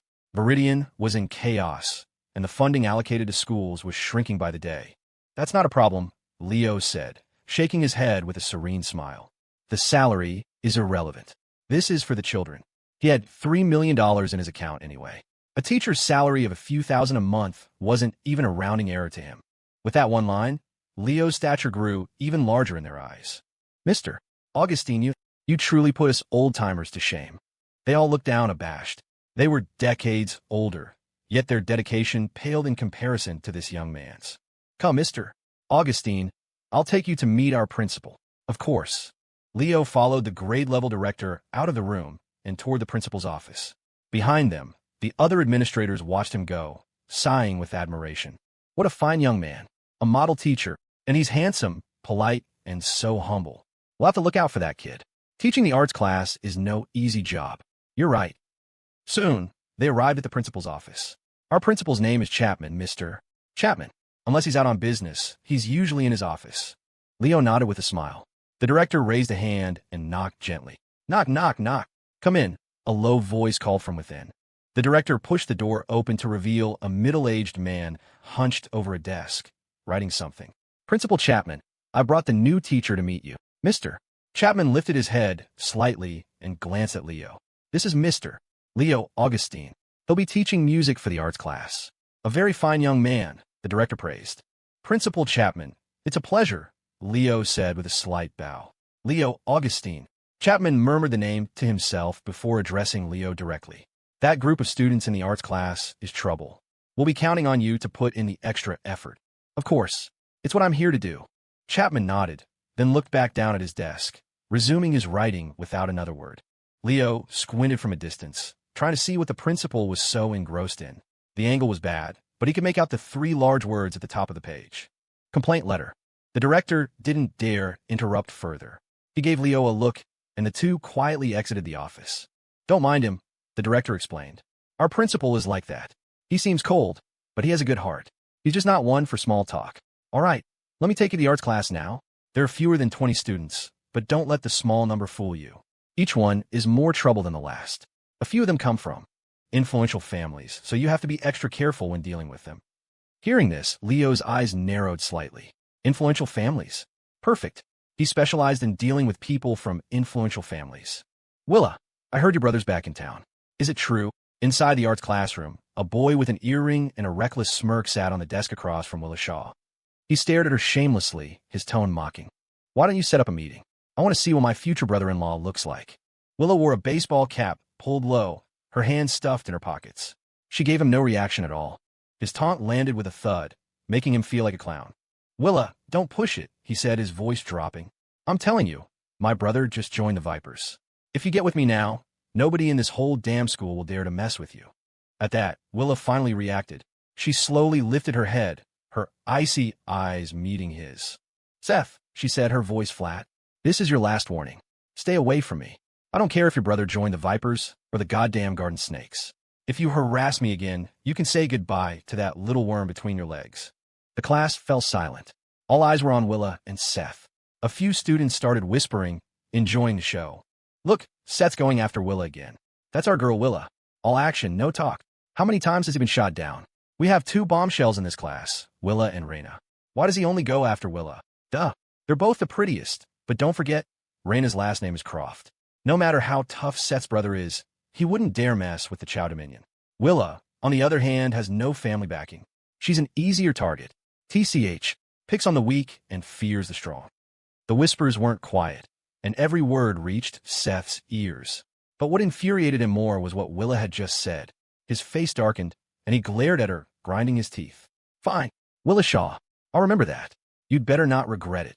Willa simply met his gaze and uttered a single word. "Idiot. You fucking bitch." Seth snapped. He grabbed a nearby chair, ready to bring it down on her. The other students scrambled back, not wanting to get caught in the crossfire.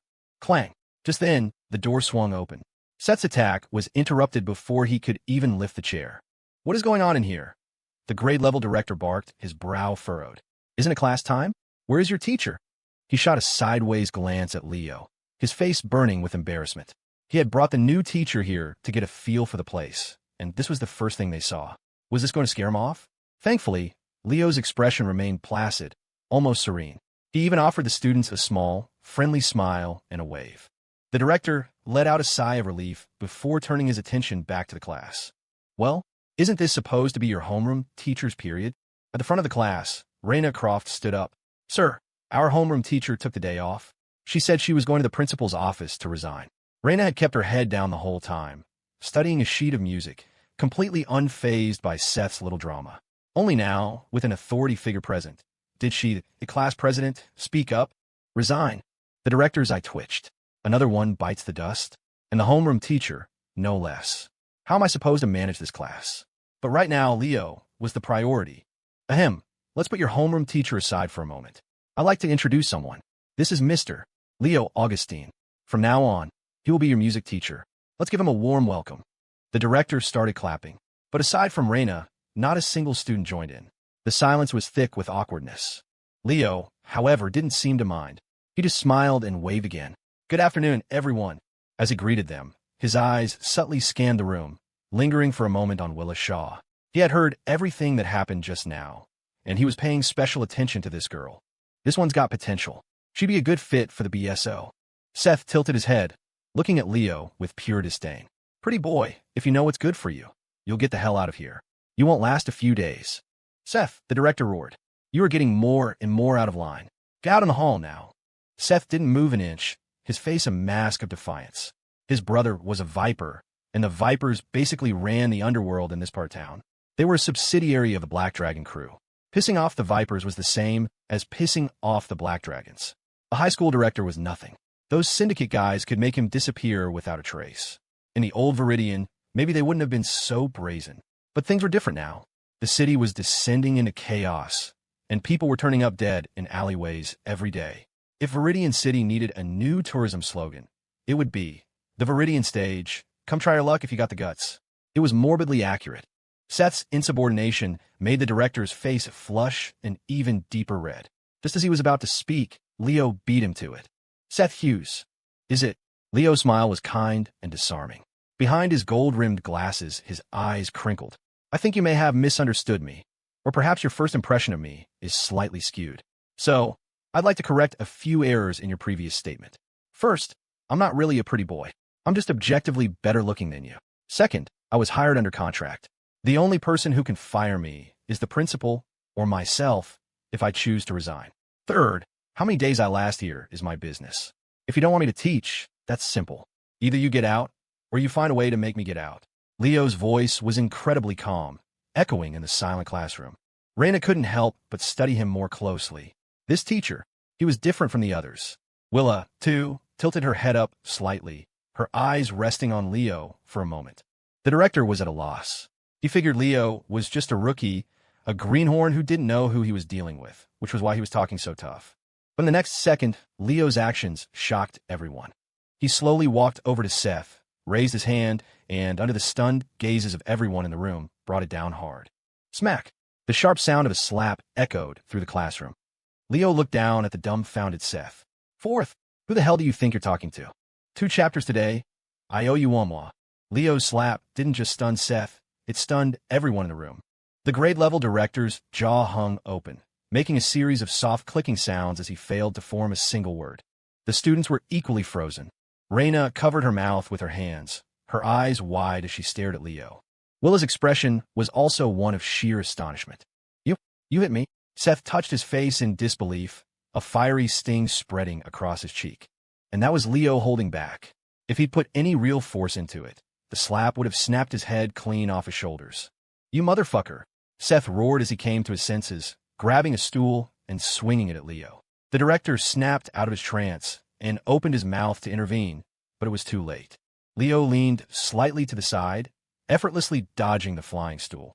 In the same motion, he raised his hand again and delivered another slap squarely across Seth's other cheek. Smack! The crisp sound rang out once more. Everyone present was numb by now. The director closed his mouth and said nothing. He knew this situation had spiraled out of control. No one could have predicted that the gentle, refined young teacher was actually this kind of person. He didn't argue. He just threw hands. The director had no idea what to do. Who the hell was it that just called this guy a fine young man? Does this look like a fine young man? You're dead. You're so dead. Both of Seth's cheeks were now bright red.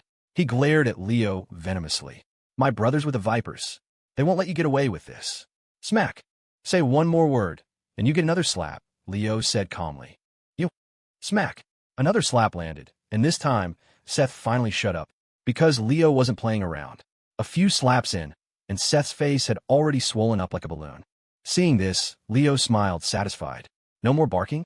Seth stared daggers at him, as if he wanted to slice him into 1,000 pieces, but his mouth remained tightly closed. Now, Leo said, his eyes sweeping over the rest of the students, does anyone else have a problem with me as their music teacher? He smiled. It's fine. Feel free to speak up. My greatest strength is being a good listener. The students stared back, their eyes filled with a new kind of fear. No one said a word. Why is everyone so quiet? Was I not clear enough? Leo repeated himself. Anyone who has a problem with me, who thinks I'm not fit to be your music teacher, step forward. Now, the entire class took a collective step backward. Excellent. Leo beamed, then turned to the director. It seems they're quite receptive to their new teacher. The director's mouth twitched. After a long moment, he gave a slight nod. Forget it. Let it play out. He'd realized that neither Leo nor this arts class was someone he could afford to cross. A moment ago, he'd been thinking Leo wasn't suited to be a teacher and was planning to persuade him to leave. Now, he wouldn't dare voice that thought. He was afraid he'd end up like Seth. In his mind, the teacher named Leo Augustine was now filed under the category of dangerously unpredictable. All he wanted was to get out of this volatile situation as fast as possible. Well then, Mr. Augustine, I'll let you get acquainted with your students. I just remembered I have some urgent business to attend to, so I'll be going now. Leo smiled and nodded. The director fled as if his life depended on it. He couldn't stay another second. He wished the new teacher good luck. Hopefully, he'd live to see another day. After the director left, Leo walked to the door and gently closed it. All right, since your homeroom teacher isn't here, I'll take over for this period. He walked to the front of the classroom. Now, please return to your seats. I'm going to take attendance. The students scurried back to their desks. Even Seth obediently sat down, though his eyes still burned with hatred as he silently plotted his revenge. For now, I'll lay low. He who can't endure small trials will ruin great plans. Who is the class president? Leo asked. I am, Raina said, standing up. Your name? Raina Croft. Leo's eyebrow twitched to the name. Good. The target has identified herself. But he showed nothing, merely nodding before sitting down on a stool and crossing his legs. I don't know anyone's faces yet. Why don't you take attendance for me? Leo said. Raina glanced around the room. Sir, there's no need. All 17 students are here. Call the names anyway. I want to learn them, Leo insisted. Raina sighed softly. What a strange way to take attendance. But she did as he asked. Kevin Firestone. Here. Donnie Gray. Here. Willa Shaw. Here. Seth Hughes. Here. Who gave you permission to speak? Leo looked at Seth, his expression neutral. Did I not just say that if you uttered a single word, you'd get a slap? The other students looked at Leo in horror. Are you a demon? They had every reason to suspect that Leo had insisted on taking attendance just to mess with Seth. Willa lowered her head, a faint smile playing on her lips from under the brim of her cap. Seth was trembling, his hand pointing at Leo, a torrent of curses on the tip of his tongue that he didn't dare unleash. I can't be bothered to do it myself. You do it, Leo said. He paused, then added, make it loud. If it's not loud enough, you do it again. Seth felt his world crumble. He wants me to hit myself? This is too much. Every eye in the room was now fixed on him. Seth squirmed under their gazes. He wanted nothing more than to charge at Leo and fight him to the death. But he knew he was no match. Fine. A wise man submits to the circumstances. Seth took a deep breath, raised his hand, and brought it down hard on his own face. Smack. The sound was crisp and loud. Leo watched the scene unfold, feeling nothing. In his mind, Seth wasn't a student. From the moment Seth had mouthed off to him, Leo had stopped seeing him as a person. Raina Croft, on the other hand, was an interesting case. The little princess of the Chow Dominion could somehow remain like a normal student in this environment, completely unaffected. It was as if, in her eyes, everything these people did was just childish nonsense. Leo had to admit, as expected of someone from a major syndicate family, she had poise. And then there was the unexpected bonus, the girl named Willa Shaw. So, what do you usually do in music class? Leo asked. He might have acoustic prodigy, but he had zero teaching experience. If you asked him a lecture on sniper techniques or demolition methods, he could talk for a day straight. But actual, by-the-book teaching was a complete blind spot for him. We learn sight reading and performance. The main focus is violin, but occasionally we learn other instruments and analyze their commonalities, Raina replied. As expected of the class president, she was clearly on top of her coursework. Sight reading, huh? Leo yawned, a little frustrated. How was he supposed to teach that? He'd acquired the skill instantly through the system. He'd never gone through the process of learning from scratch. He started at level 100, and now they were asking him how to get from 0 to 1. Simple. First, you get a trashy system. Then you complete a mission to save Melina Thorne, and poof, you understand music. All right, for this period, you can all have a study hall. I'm going to go back and work on a lesson plan, Leo said, opting to slack off. But, feeling a pang of teacherly responsibility, he added, if you have any questions you don't understand, feel free to ask me. With that, Leo pulled out his phone, ready to hop into a game of TFT. It was a full period, after all, and he hadn't played since the new set dropped. This was the perfect chance. A class was 45 minutes. If he played well, he could probably squeeze in 2 games. The students all kept their heads down, silent. No one actually dared to go up and ask him a question, except for Raina. Mr. Augustine, could you please take a look at this score for me? Raina handed him a piece of paper. On it was a hand-drawn musical staff, the lines and notes incredibly neat. It's a short piece I wrote for the violin, but no matter how I revise it, I feel like something is missing. She wrote herself? Leo's eyebrow arched. He didn't put down his phone, just glanced at it casually. Raina didn't seem offended and simply stood there, waiting quietly for his answer. She was also curious to see if this music teacher actually had any skills. The time signature in the third measure is wrong. Try switching to 6/4 time. The chord at the end could be changed, otherwise, it's too abrupt. For violin, this piece would be better suited for a fixed do fingering. With just a single glance, Leo rattled off a stream of critiques, pointing out every single problem with the score. The students below looked up in shock, staring at Leo in disbelief. Wait, dude, you actually know music?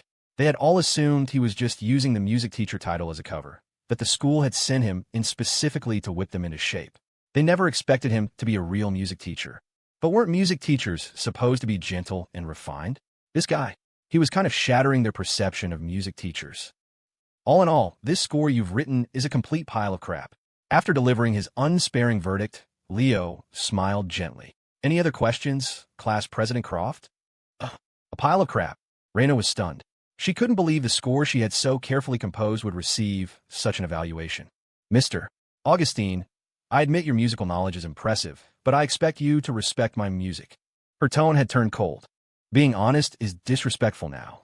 Leo's voice was languid as he played TFT, not even looking up. If you genuinely loved music, if you had truly put effort into it, you would never have written a score this bad. Raina's face flushed with anger for the first time. Her previous music teachers had all showered this piece with praise. To have Leo call it a pile of crap was more than she could stomach. She didn't say another word, silently taking her sheet music and returning to her seat. Leo glanced at her briefly before returning to his game. He hadn't been lying.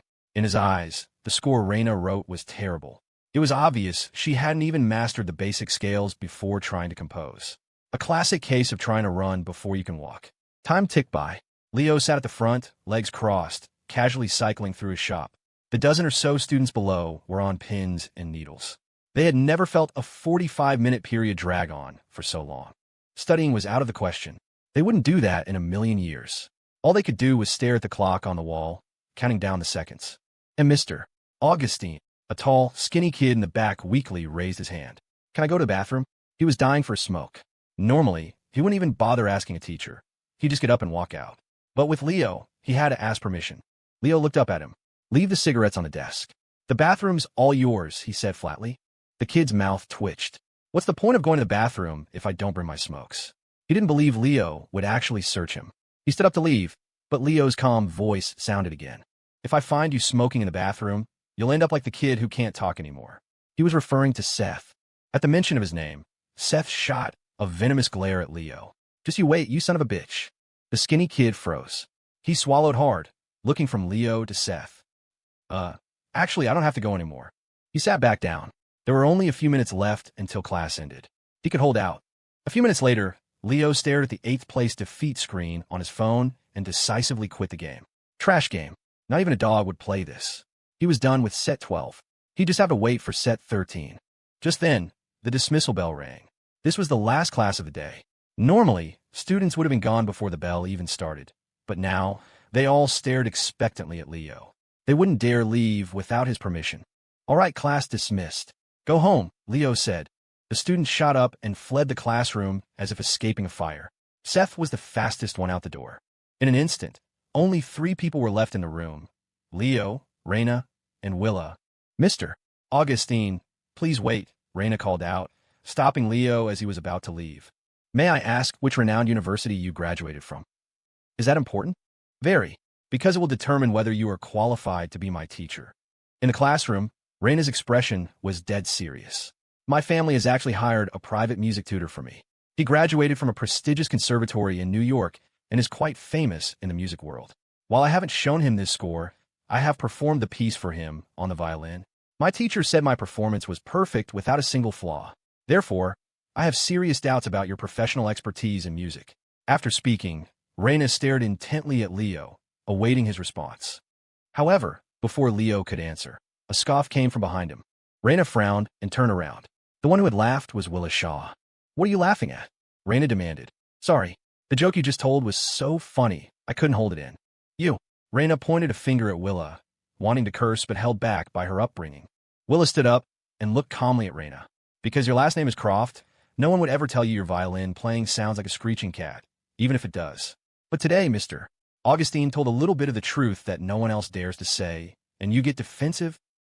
You're saying my violin playing sounds like a screeching cat?" Raina pointed at herself in disbelief. But Willa just shook her head. "No, I think a screeching cat sounds better." The emotional damage was maxed out.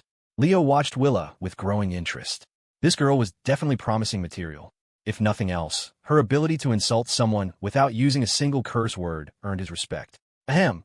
While I haven't heard you play the violin, judging from a score you wrote, your fundamentals are definitely weak," Leo said softly. "If you really want to learn music, you should fire that tutor of yours. If he keeps teaching you like this, I'm afraid his conscience might just kill him." With that, Leo gave a little wave, walked out of the classroom, and clocked out for the day. His goal today was simply to observe Raina Croft. What he found was nothing more than a spoiled syndicate princess, living in a fake world of praise, unable to handle a single word of truth. Honestly, even that little simp Melina Thorne was more capable than her. If this Raina Croft were also a simp, Leo would have to crown her the strongest of them all. Willa followed, right behind him, backpack slung over her shoulder, hands in her pockets. She brushed past Reyna without a second glance, as if looking at her for too long might cause an explosion. Reyna was trembling with rage, her previous composure completely shattered. In her entire life, she had never been so humiliated. The words of Leo and Willa echoed in her ears, sharp blades piercing through her fragile world. Leo, Augustine. Willa, Shaw. Reyna gritted her teeth. She would make those two blind fools regret this. Leo had initially thought he should at least check in with the grade-level director on his first day, but the office was empty. Where'd he go? Leo wondered. Whatever, time to go home. Ava was waiting for his report. Leaving the school, Leo bought a lollipop and walked home like any other normal teacher. As he passed an alley, he glanced inside. A few thug-looking guys were huddled together, whispering about something. Leo paid them no mind. He wasn't some knight in shining armor, and kept walking. Wait a second. Didn't those guys look a little familiar? He stopped, then took a few steps back to the mouth of the alley. All right, brothers, today we take down the Vipers and we'll be on top. Grab your weapons. It'll be a piece of cake to take out a small-time crew like them. After this job, we'll finally be able to join the Black Dragon crew. We'll have proven ourselves. Marco waved his arms, his face flushed with excitement. Suddenly, a voice came from behind him. Proven what? What the? Marco jumped, spinning around defensively. Leo, what are you doing here? Marco was completely baffled. What was going on? Why would Ava send Leo here too? They were just dealing with the Vipers. They didn't need a powerhouse like Leo for that. Because Marco was on a deep cover mission, Ava and the others wouldn't contact him unless absolutely necessary to avoid blowing his cover. So, naturally, he had no idea that Leo had become a teacher at Viridian High. Marco, who's this? One of his underlings asked, looking at Leo with suspicion. This is... Marco's eyes darted around, and he quickly improvised. Everyone, let me introduce you. This is our real boss, the man behind the curtain, Leo. What are you waiting for? Greet him. Boss Leo, the underlings dutifully shouted. Leo raised an eyebrow and hooked an arm around Marco's neck, pulling him into a corner. What's going on? Aren't you supposed to be undercover with the Black Dragon crew? Boss, I am. Marco glanced back at his men and lowered his voice. After Miss Reed gave me the mission, I started recruiting and gathered these guys. But inside the Black Dragon crew, the competition between the smaller factions is brutal, like a damn gladiator pit. We have to defeat the Vipers, a crew of similar strength, to take their spot and officially join. The Vipers? Leo frowned. Why does that name sound familiar? Could it be the same Vipers Seth was talking about? What a coincidence. I was worried we couldn't take them, but now that you're here, boss, this is a sure thing. Marco said, his face alight with excitement. I can't believe Miss Reed sent you to help us. This is like using a cannon to kill a mosquito. Leo gave Marco a thoughtful look. Seth was probably going to bring the Vipers after him sooner or later anyway. If that was the case, he might as well take this opportunity to wipe them all out at once. It would also help Marco establish his position in the Black Dragon crew. 2 birds, 1 stone. Leo made his decision quickly. Let's do it. What time did you agree to meet the Vipers? 7 p.m. About an hour from now. All right, Leo nodded. I'll go with you. By the way, since they're called the Vipers, what's your crew called? Don't tell me it's something like the Mongooses, right? Marco shook his head vehemently. No way, we're not that corny. He pointed to his men nearby. You see, boss? Including me, there are 13 of us. And so we're called the Viridian 13. Marco grinned, showing his teeth. Bro, you have to get revenge for me. That bastard pretty boy, he humiliated me today. He has no respect for the Vipers. Seth cried, clutching his swollen face as he pleaded with the tall man in front of him. Shane Hughes frowned, looking at his useless younger brother. Pathetic, Shane cursed, his voice a mix of anger and disappointment. You can't even handle one pretty boy. Don't you dare tell anyone you're my brother. What's wrong? Another man walked over. Shane, what's going on? This was the leader of the Vipers, known as Viper. Viper, Shane said respectfully. This is my little brother, Seth. Says he got beat up by a new music teacher at his school and want me to get revenge for him. A music teacher? Viper smirked, looking at Seth's relatively burly frame. You're telling me you got your ass kicked by a music teacher? Seth held his face and nodded slightly. He's no ordinary music teacher. All right, I don't have time for this. Viper waved his hand dismissively. If you want to settle scores, you and your brother can talk about it later. We have business tonight. He turned to Shane. What time are those Viridian 13 clowns supposed to show up? 7. They should be here any minute, Shane replied. Oomph. Nowadays, any stray dog thinks they can challenge us. It's because the Black Dragon crew's reputation is growing. To get in, we subsidiary crews have become their stepping stones. Seth listened to their conversation, his eyes lighting up with excitement. Bro, are you guys in a fight here later? Can I stay and watch? Shane shot him a cold glare. What are you doing getting involved? Go home. Haven't you embarrassed yourself enough? But Viper suddenly waved his hand. It's fine. Let him watch if he wants. It'll be a good chance for your brother to see the power of the Vipers. Since Viper had spoken, Shane had nothing more to say. He nodded slightly, then shot Seth a fierce look. Stay out of trouble. Thank you. Thank you, Viper. Seth bowed hastily, his eyes shining with adoration. This was the kind of power, the kind of presence he should aspire to. Compared to Viper, that pretty boy teacher was nothing. Just then, Shane's eyes narrowed as he looked into the distance. Viper, they're here. Brothers, grab your weapons. The members of the Vipers stood up, grabbing pipes and pulling out knives, looking every bit the vicious street gang. Huh, that's weird. Viper frowned, counting the newcomers. Something wasn't right. Aren't they the Viridian 13? How come there are 14 of them? Who's the extra guy? Seth squinted, trying to get a better look. The man leading the group looked strangely familiar. A bit like that pretty boy teacher. No, it was him. As Leo and his group drew closer, Seth was certain. The man at the head of the opposing crew was the same music teacher who had slapped him across the face. Well, what a coincidence, Leo said with a smile, looking at Seth. Does your face still hurt? Seeing Leo smile, Seth felt a primal fear and instinctively took a few steps back. What's going on? Shane asked, frowning. Bro, he's the one I told you about. The pretty boy, Seth stammered. Shane frowned, sizing Leo up. What a coincidence. He doesn't look that tough. So clean-cut. Hard to believe he'd do something like that. Viper also looked at Leo with curiosity, then turned to Marco with a sneer. Marco, what's the meaning of this? The Viridian 13 had to hire a teacher to help you fight? Maybe you should change your name to the 13 Babies. Ha ha ha. Viper roared with laughter, and his men joined in. Seth took a few deep breaths and calmed himself down. He'd figured out. He had the Vipers backing him now. What was there to be afraid of? The one who should be scared was that pretty boy.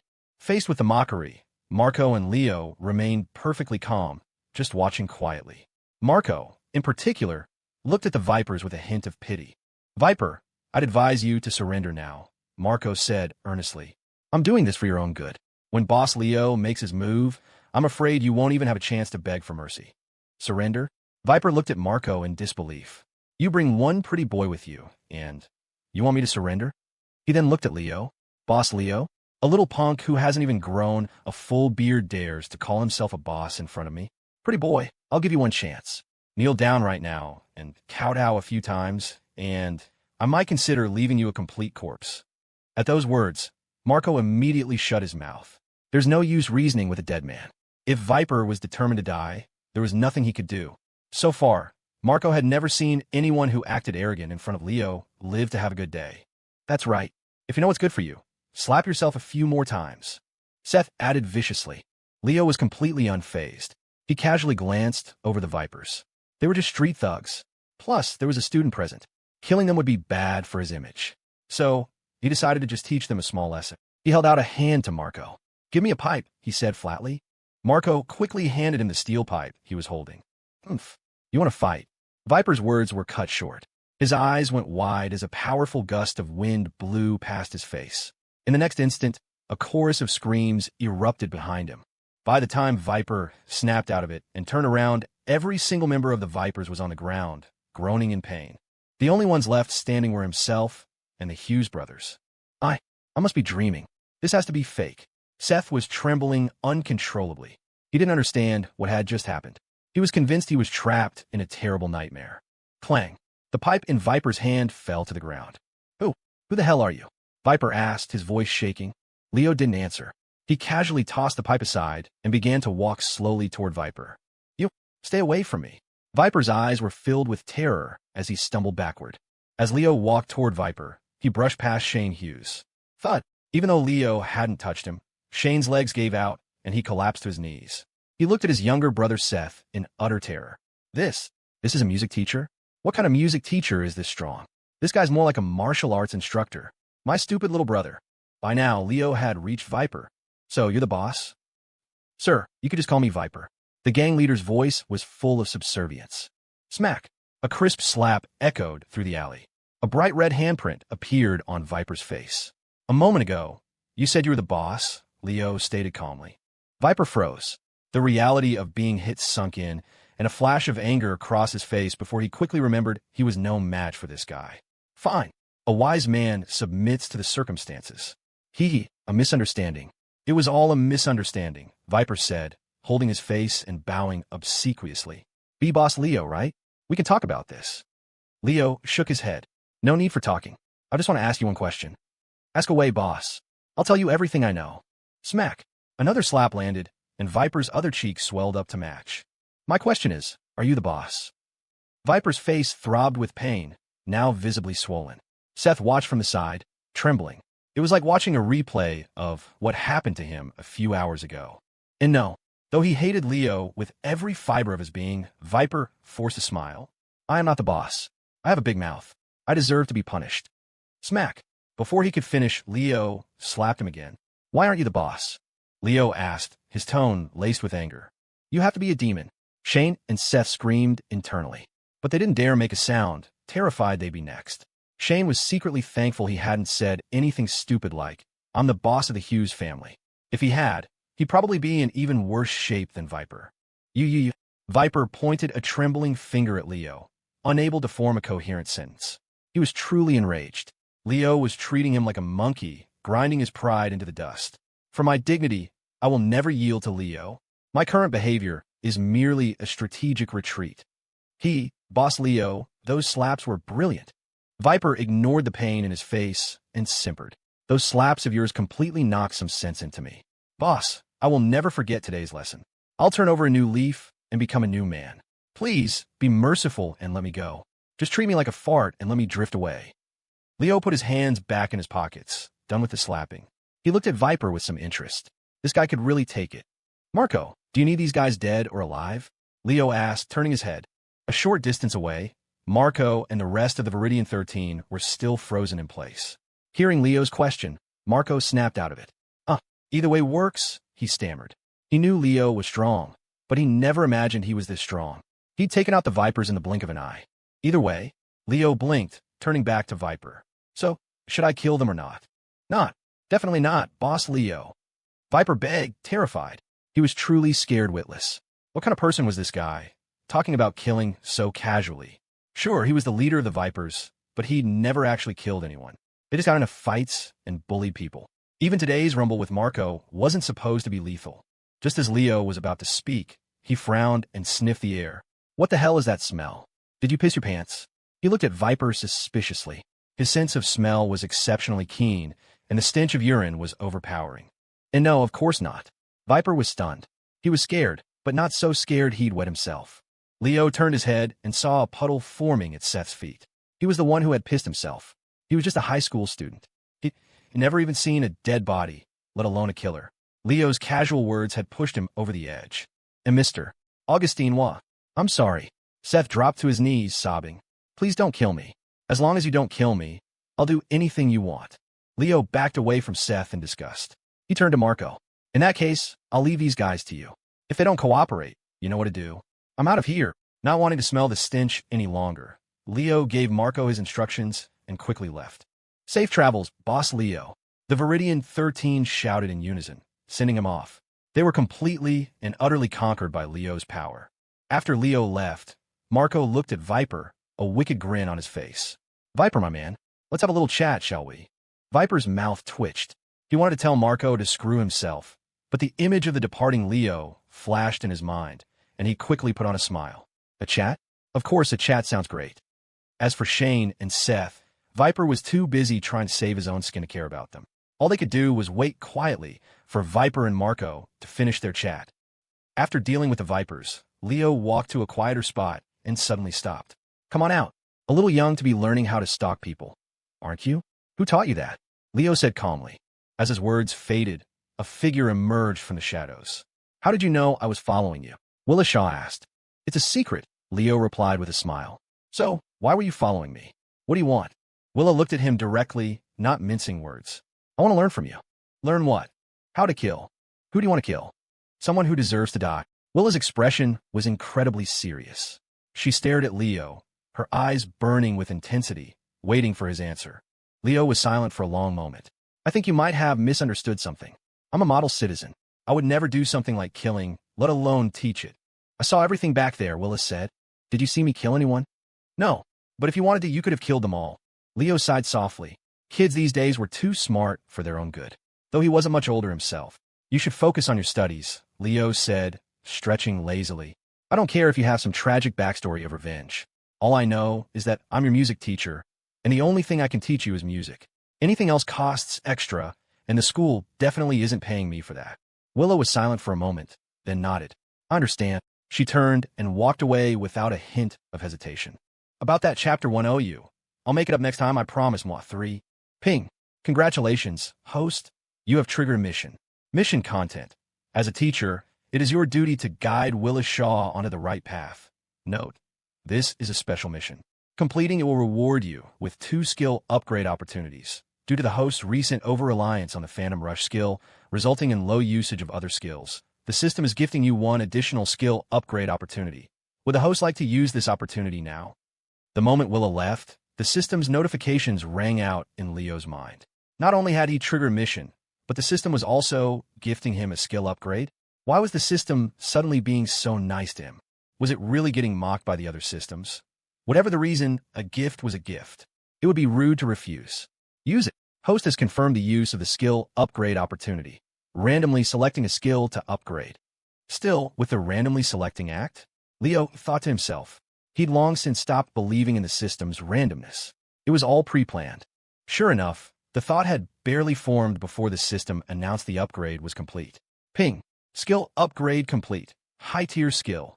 Doppelganger has successfully been upgraded to special tier skill, Super Doppelganger. Super my ass. Leo couldn't hold back his frustration. What kind of garbage did you just upgrade? Instead of making my Phantom Rush more badass, you go and upgrade Doppelganger. Useless system.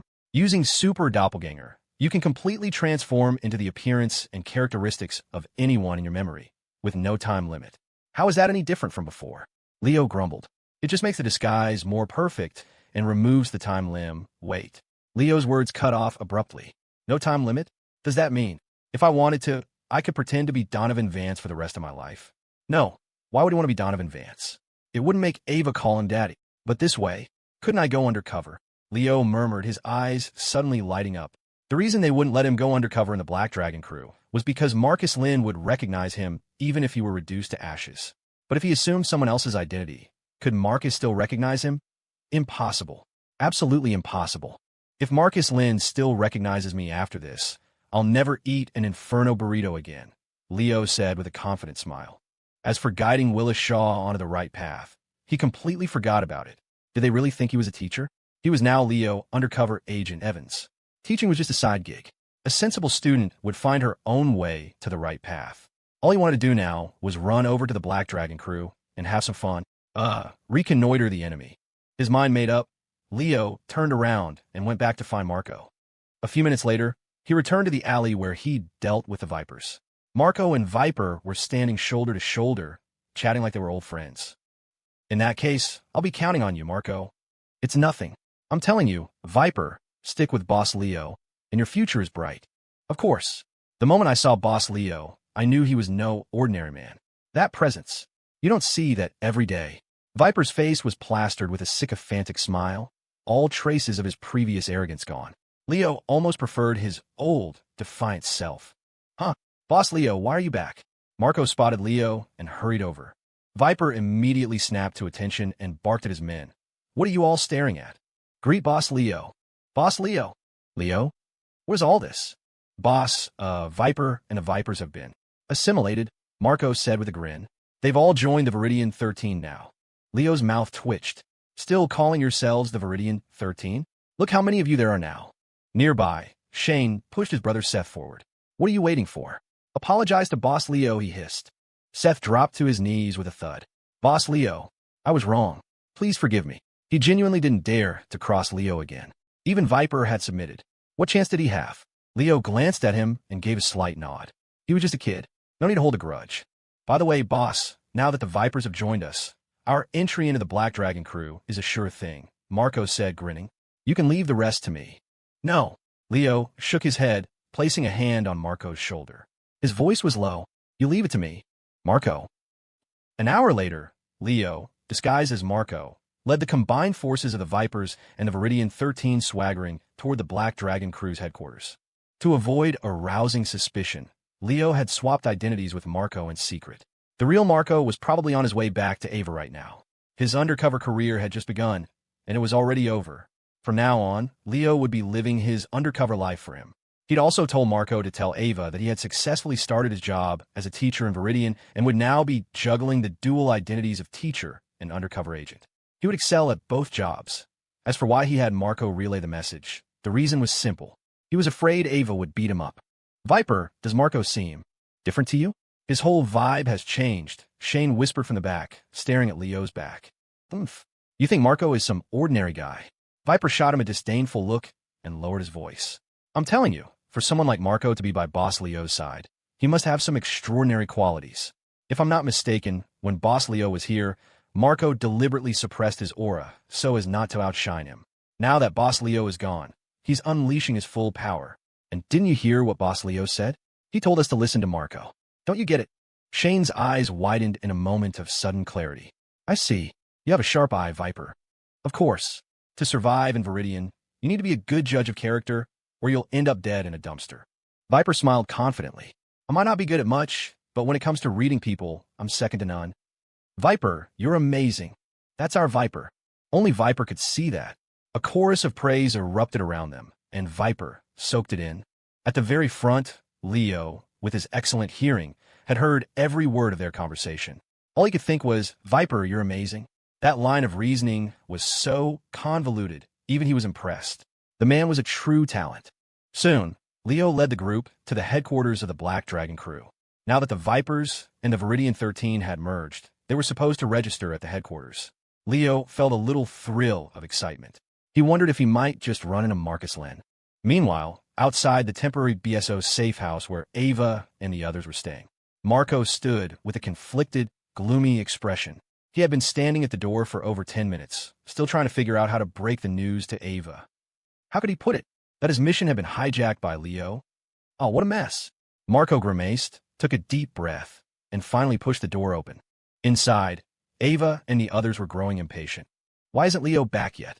Ava frowned. He should have been back by now. You don't think something happened to him, do you? Unlike the anxious Ava, Alex and Kane were lounging on the sofa, completely unconcerned. It was as if they had seen this all before. Relax, Ava, Kane said nonchalantly. If he's this late, it definitely means something happened. Alex nodded in solemn agreement. This was a familiar scene for them. They had been through it countless times. If nothing's gone wrong, you probably can't reach him by phone right now, Alex said, speaking from experience. Ava immediately pulled out her phone and dialed Leo's number. Sure enough, no answer. Alex and Kane looked at each other, and in perfect unison, they spread their hands and shrugged. Don't be mad, Ava. This is just how Leo is, Alex said breezily. We're used to it. Just as Ava was about to retort, the door creaked open. Scree. Marco cautiously poked his head through the gap. Long time no see, everyone. He scratched his head, offering a goofy smile. Everyone's gaze instantly locked onto him, and they all froze. It took a long moment for them to process what they were seeing. Marco, Ava asked, confused. What the hell are you doing here? Kane's eyes went wide. Aren't you supposed to be undercover with the Black Dragon crew? Alex frowned. Zara glanced over, then quickly returned her attention to her work. Whatever was happening had nothing to do with her. She was just a corporate drone. It's a little complicated, Marco said with an awkward laugh. The explanation might sound a bit nuts. Give us the short version. I ran into Boss Leo today. We get it. Marco's sentence was cut short. He blinked, confused. How did they get it? He hadn't said anything yet. All he'd said was that he ran into Leo. Why did they all look like they'd just had a revelation? Let me take a wild guess, Alex said, adjusting his glasses. You ran into Leo, something happened, and now he's taken over your undercover mission? Holy crap. Marco was genuinely shocked. How did you guys guess that? He had been racking his brain, trying to figure out how to explain it, and they had guessed it instantly. Ava clutched her head and squatted down, looking pained. She really wanted to punch Leo right now. She was furious, the kind of furious that couldn't be soothed. It had only been a few days, and Leo was already off the leash. This is your fault. Ava glared at Marco. Why did you have to go near Viridian High? If you hadn't gone there, you wouldn't have run into Leo. Marco pointed at himself, completely wronged. Miss Reed, you can't just slander me like that. I was there for the undercover mission you gave me. If you think about it, the real culprit is the person who sent Boss Leo to Viridian High in the first place, right? At that, everyone immediately turned to look at Alex. He was the one who had come up with the plan to send Leo to Viridian High as a teacher. Alex was dumbfounded. He was just sitting on the sofa, minding his own business. How did the blame suddenly fall on him? What does this have to do with me? You all agreed to my plan. Alex refused to take the fall. He pointed at Kane. If you really want to find a culprit, it should be Kane. He was the original choice to go to Viridian High as a teacher, but he vehemently refused, so we had to switch to Leo. The reason things got to this point is all because of Kane. Kane, who had been pointed at, was stunned for a moment, then exploded. How the hell is this my fault? Even if I had been the one to go, do you really think Leo wouldn't have found some other way to cause trouble? The root of the problem is that Ava's authority in the relationship is too weak. She can't control him, and that's what led to this. Ava? Question mark. How did the blame get thrown back to her? And also, what do you mean my authority is weak? Ava shot back, indignant. I can control him. The problem is I have to be able to contact him first. I can't even reach him right now, so how am I supposed to control him? The four of them continued to pass the buck, each refusing to admit any fault. Ahem. A soft cough cut through the argument, and everyone fell silent. They looked at Zara, who had made the sound. She hadn't wanted to say anything, but they were getting a little loud. You know, aren't you all missing the point? The root cause of all of this. Isn't it Leo? Her words made them all pause. That's right. It was Leo who had acted on his own. What had they done wrong? It's all Leo's fault. Yeah, that guy makes us worry about him all the time. Leo is 100% responsible. In an instant, a consensus was reached. All four of them unanimously threw the blame onto Leo. Leo, of course, couldn't defend himself, as he wasn't there. Since things have already come to this, what should we do? Do we still try to manage Leo? Kane asked. Ava took a deep breath, shook her head, and said decisively, let's not. We'll just focus on our own mission. Director Jensen said that if we really can't control Leo, we should just let him do his own thing. Our main task right now is to find the leader of the Umbra, the Ghost. Ava's brow furrowed. This person's existence is a fatal threat to us. Because he operates in the shadows and no one knows his true identity, he could strike a fatal blow at any critical moment. Alex and Kane both nodded grimly. The Meng Cartel, the Chow Dominion, and even the Black Dragon crew were all known entities. Only the Umbra lurked in the darkness. Those were always the most terrifying enemies. So, until we can confirm the Ghost's identity, we absolutely cannot make any rash moves, Ava said, her voice firm. I'll start catching up on the chapters 100 tomorrow. I swear on my honor, really. The plan itself is sound. But the problem is, how do we find the Ghost? Alex asked, frowning. Everyone knows that the core of the Umbra is the Ghost.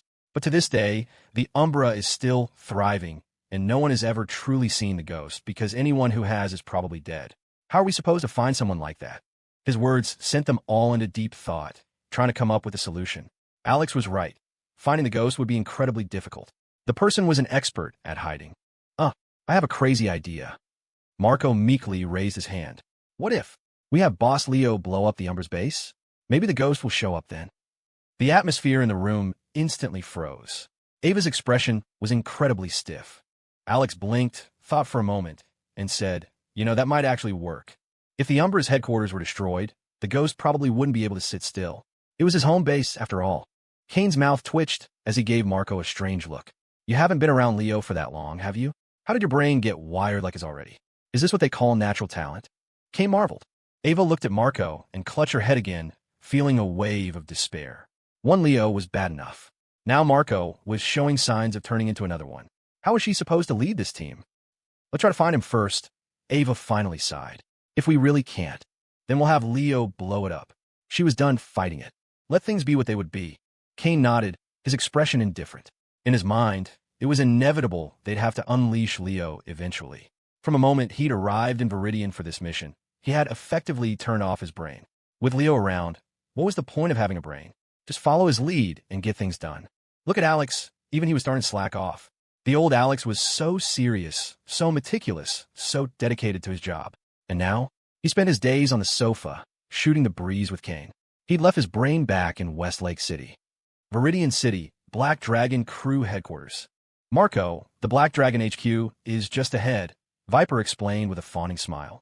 Because our Vipers have seen the light and joined you, we have to register according to Black Dragon rules. It's for administrative purposes. By the way, if you have any ideas, you can give our new faction a name when we register. Leo glanced at Viper and nodded slightly to show he understood. At the same time, he sized up the Black Dragon headquarters and clicked his tongue. For an underworld organization, they were surprisingly brazen, leaving their headquarters exposed like this. If this were Westlake City, the BSO would have already paid them a visit to deliver warmth. If this were Ethelberg, the BSO would have already stormed the place, seized it, and designated it as the new BSO branch office. After all, the Ethelberg BSO was a dump and desperately needed an upgrade. "Let's go," Leo said flatly. The group followed behind him, swaggering into the Black Dragon headquarters. "Who are you looking for?" a guard at the entrance asked, blocking their path. Insolent. Viper's eyes widened, and he roared, "How dare you block Marco?" "And Marco?" The guard was stunned. "Was that someone important?" "You blind fool. Even if you don't know Marco, you should at least recognize me, Viper." Viper pointed at the guard. "Listen now. We have urgent business to report to Leader Lin." Leader Lin isn't here today," the guard said meekly. "Then what about Leader Bianca?" "She's in."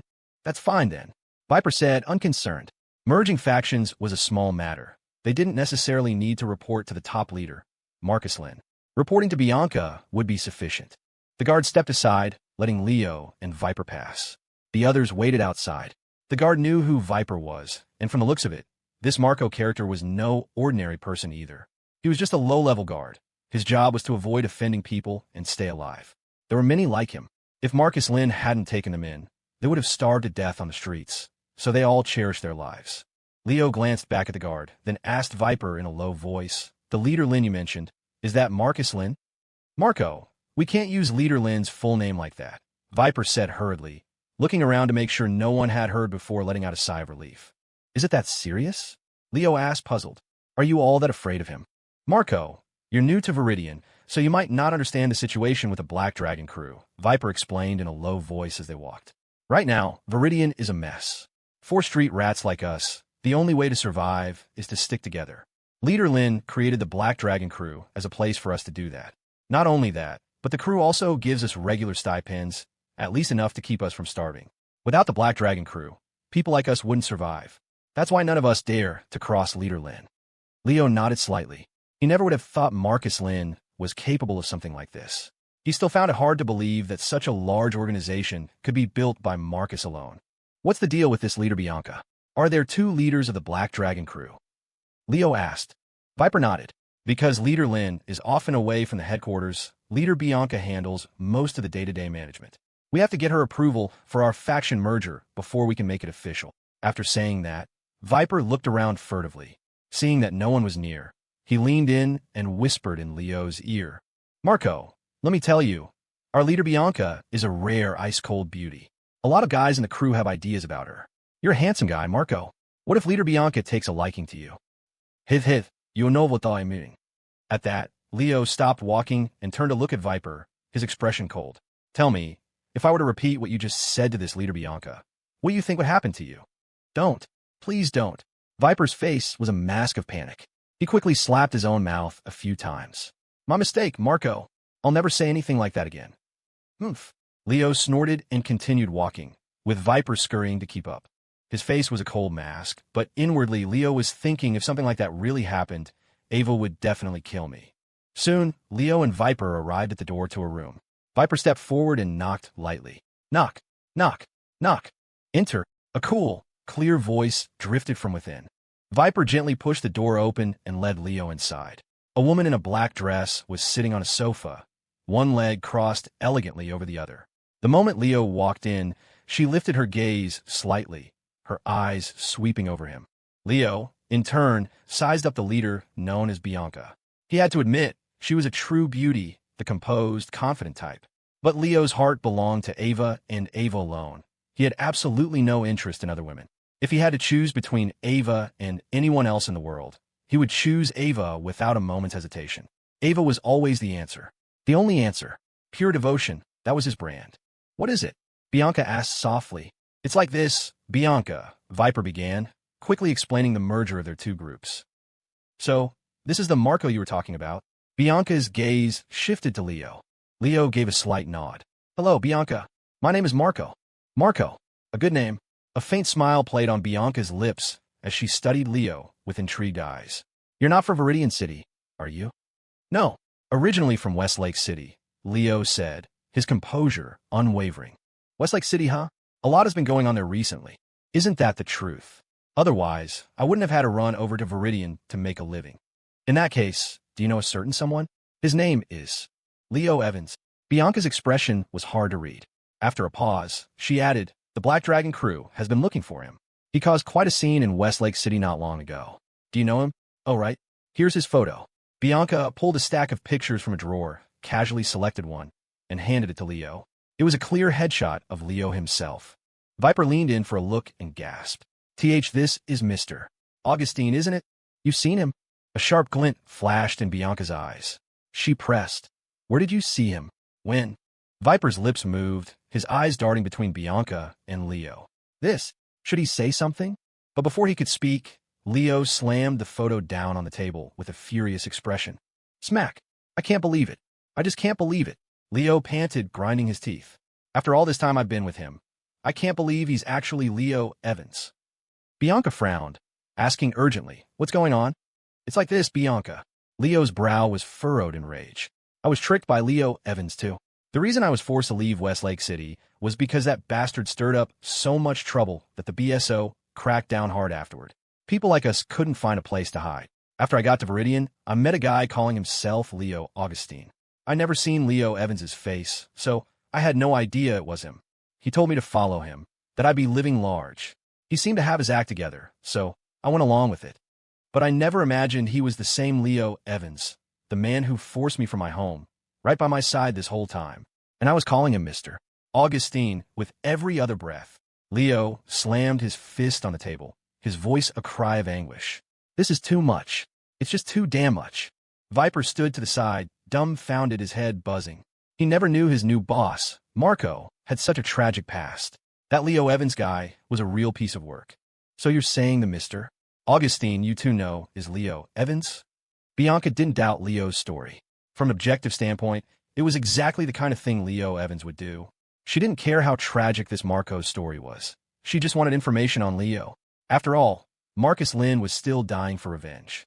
That's right, Leo said with venom. He's going by Leo Augustine now, and he's a music teacher in the arts program at Viridian High. Bianca, are you going to move against him? I can be your guide. I can lure him out for you. Bianca's eyes flickered, a hint of excitement in them. After searching for so long, they finally had a lead. Don't get ahead of yourself. We're definitely going after him, but not right now, Bianca said, calming herself. Leo Evans is no ordinary target. We need to come up with a solid plan, gather enough manpower, and make sure we can kill him in one go. Marco, you stay put for now. Keep in contact with him, and whatever you do, don't tip him off. Bianca looked at Leo seriously. We guarantee you, we will make sure Leo Evans disappears without a trace. Hearing this, Leo bit his lip and nodded heavily. Yes, Bianca, I believe you. I'll cooperate in any way I can. As long as we can kill Leo Evans, I'll do anything. His words seemed to move Bianca slightly. She hadn't expected him to hate Leo so much. Marco, is it? I'll remember you, Bianca said earnestly. From now on, the Black Dragon crew is your home. Wouldn't that be awkward? Leo thought to himself. I never blow up my own house. Thankfully, he had thought on his feet. This was the perfect opportunity to set the Black Dragon crew up for a massive fall. In their eyes, the only way to ambush Leo Evans now was to have Marco lure him out. That meant they would have to tell him the location of the ambush and all the relevant details. And when they did, Leo would pass that information along to Ava, letting her set up a trap with BSO agents in advance. Then, the Black Dragon crew would be wiped out in a single stroke. Perfect. Leo couldn't help but admire himself. He really did have a talent for undercover work. Other agents spent months, if not years, infiltrating an organization before they could take it down. But Leo? His undercover career had barely started, and victory was already on the horizon. If that wasn't genius, what was? When I go back and tell Ava the good news, she's definitely going to reward me. Leo was grinning internally, but on the outside, his expression was one of pure, unadulterated grief. He had to admit, his acting skills were getting dangerously good. He could even make his eyes well up on command now. That's all for tonight. I'll write more for you all in the morning. Inside the room, Leo gradually calmed his emotions. Viper stood to the side, looking anxious and uncomfortable. His mind was a complete blank. He couldn't make sense of the situation at all. The powerful figure he had just sworn loyalty to had suddenly become the Black Dragon crew's #1 enemy. After such a dizzying series of reversals in just a few hours, Viper had given up on thinking entirely. He had only one thought now. Just turn off his brain and follow Marco. It was the right move. Didn't he see how respectfully Bianca was treating him?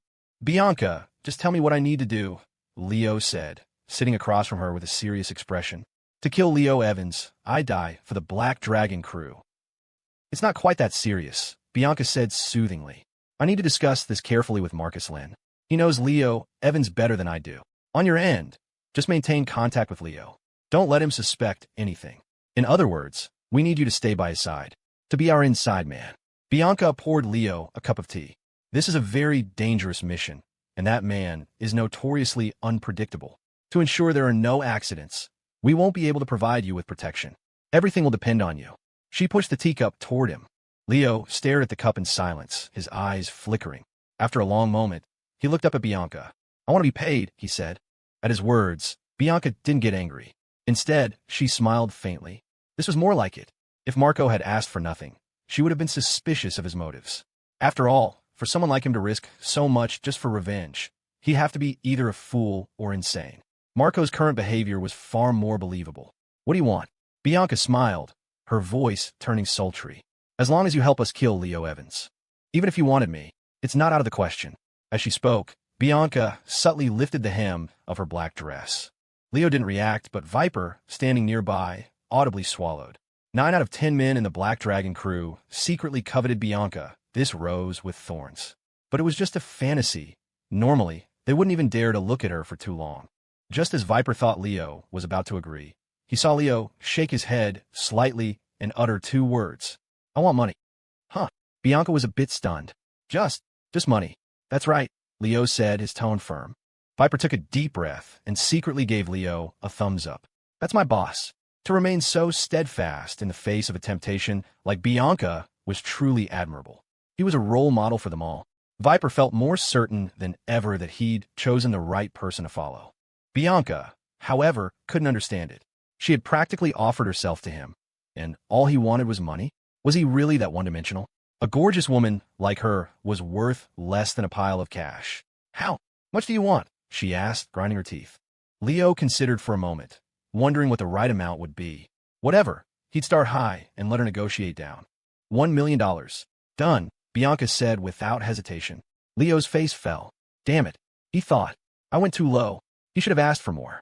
His vision was still too narrow. "You're very generous, Bianca, but I need it in cash. And I need it now."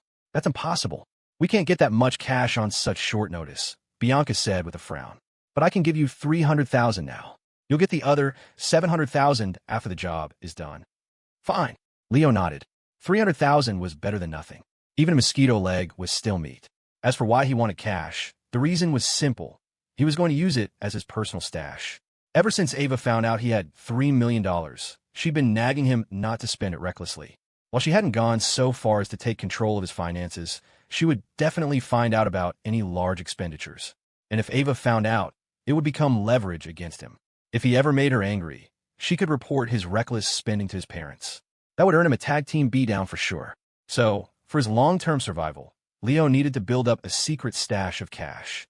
"Hello, it's me, Bianca. Get 300,000 in cash over here. Now." Bianca made a quick call, then turned to Leo. "Just a moment. I'm having the money brought over." Leo took a sip of his tea and nodded calmly. Viper was floored. Just a few sentences, and $300,000 was on its way? Marco was incredible. Though Leo appeared calm, he was ecstatic. As soon as he got his hands on that money, the first thing he was going to do was buy a new car. That old geezer, Mr. Sia, had promised to replace his car, but had gone completely silent. An old man like that, trying to welch on a $20,000 debt. Unbelievable. Now his calls wouldn't even go through. He must have blocked Leo's number. If it weren't so far, Leo would have already gone back to West Lake City to camp out at the Sia residence until they paid up. Ugh. Thinking about it just made Leo miss the Inferno burritos from that place. Soon, a member of the Black Dragon crew walked in carrying a large duffel bag. "Bianca, here's the 300,000 in cash." Bianca nodded slightly and looked at Leo. "Do you need to count it?" "No need. I trust the Black Dragon crew. and I trust you, Bianca. Leo stood up, took the bag, and turned to leave. Well, Bianca, I'll be heading back for the night. All right, remember what I said, don't tip him off. We'll work out a plan as soon as possible and contact you. Leo nodded. Just as he was about to leave, Viper cautiously poked his shoulder. Oh, Marco, didn't you forget? We came here to register. Oh, Leo paused. He had completely forgotten. It's fine. I'll handle the merger registration for you, Bianca said with a smile. What's the name of your group? I'll just record it. Viper turned his head, looking at Leo with wide, expectant eyes. He was still hoping for the Vipers. However, Leo decisively avoided his gaze. After a moment's thought, he said casually, just call it the Burrito Brigade. The name plunged both Bianca and Viper into a deep, unending silence. And Marco, maybe you should reconsider. Viper sounded like he was on the verge of a breakdown. Even if it wasn't the Vipers, it couldn't be a name like that. Besides, where could you even find an Inferno burrito in Viridian City? Nope, that's the one, Leo said, then strode coolly out of the room. He left Viper and Bianca staring at each other, utterly speechless. This Marco was certainly a unique individual. Having some plumbing issues at home today, the repair guy was here for ages and couldn't fix it, and I have things to do tonight, so probably no more chapters tonight. I'll give you 4 or 5 chapters tomorrow during the day. You can hang on to my dignity for now. Just remember to give it back tomorrow. Mwah. After Leo left, Bianca's eyes flickered. She leaned toward the man beside her and whispered, find a few sharp guys to follow this Marco. Make sure they're not spotted. Understood. But Bianca, that 300,000. It's fine. Let him have it for now. I just hope he lives long enough to spend it, Bianca said with a soft laugh. To demand money from the Black Dragon crew, and $1 million at that. He's got some nerve. After we kill Leo Evans, this Marco will have outlived his usefulness. The man beside her nodded slightly. I understand. He then quietly left the room to find people to tail Leo. After he was gone, Bianca let out a long breath and shook her head. The Burrito Brigade? What a ridiculous name. Though she thought the name was terrible, Bianca still registered Leo's group. Unfortunately for them, neither Marcus Lynn, nor Bianca, nor the Vance Dominion knew about the significant history between Leo Evans and Inferno Burritos. If they had, that name alone would have made him a suspect. After finishing the registration, Bianca pulled out her phone and decisively called Marcus Lynn. As soon as the call connected, she got straight to the point. We've got a lead on Leo Evans. Meanwhile, in Viridian City at the Croft estate. Dad, you have to get rid of that teacher with the surname Augustine. Raina Croft complained to the man before her face a mask of displeasure. Nothing about him, from his words to his actions, resembles a teacher. He even humiliated me in front of the entire class. I don't care, you have to get him fired. Kalen Croft, the patriarch of the Chow Dominion, sat on the sofa, listening to Raina's tirade with a weary expression. After a long while, when Raina finally finished, Kalen sighed deeply. Raina, how many times have I told you? We are a major family. We have to see the bigger picture, understand? He's just some teacher. If we get into a spat with him, it's beneath us, don't you see? Kalen held his hands out in front of his chest, gesturing expansively. Our perspective has to be broad, understand? Raina pouted. But he really embarrassed me. Which just goes to show you still don't have the right perspective, Raina. Kalen shook his head in disappointment. Compared to your brother, you still have a long way to go. I'm not as good as my brother. Raina was incredulous. That pushover? People can curse him to his face, and he just stands there smiling. As if on cue, just as Raina said this, her brother, Corbin Croft, came downstairs and overheard everything. Raina, is that any way to talk? Corbin said, frowning. When has anyone ever cursed me to my face? Back in middle school, I still remember it. Seeing her brother refuse to admit it, Raina pressed on. That Mickey kid from the main cartel insulted you for ages, and you couldn't even say a single word back. Corbin chuckled, nonchalantly pulling up a chair and sitting down. But do you know what happened to that Mickey kid later? What happened? I recorded everything he said to me. Then, at the Meng family's New Year's party, I played the recording in front of everyone. Corbin sighed with a hint of nostalgia. I can still remember it. His dad beat him so bad, I think he was stuck in bed for 3 days. Raina was speechless, falling into silence. She had no idea about that. She couldn't even imagine how devastated Mickey must have been. See? Now that's perspective. That's class, Kalen said, seizing the opportunity. That's just being a monster. Raina complained silently, but quickly changed the subject. Whatever. I was wrong at school, and you two have to help me get even. Hearing this, Corbin and Kalen exchanged a look and sighed in unison. This girl was truly spoiled. This isn't my problem. I just got back, Corbin said, immediately checking out. You're not handling it? So I am. Kaylin's mustache bristled. You've been messing around outside for so long. You come back and don't want to do a thing? Then why did I have you come back at all? Didn't you have me come back for the 4-pact agreement? So if it wasn't for that, you weren't even planning on coming home for the holidays? Come on, Dad, you're a grown man. You still need someone with you for the holidays? You ungrateful brat.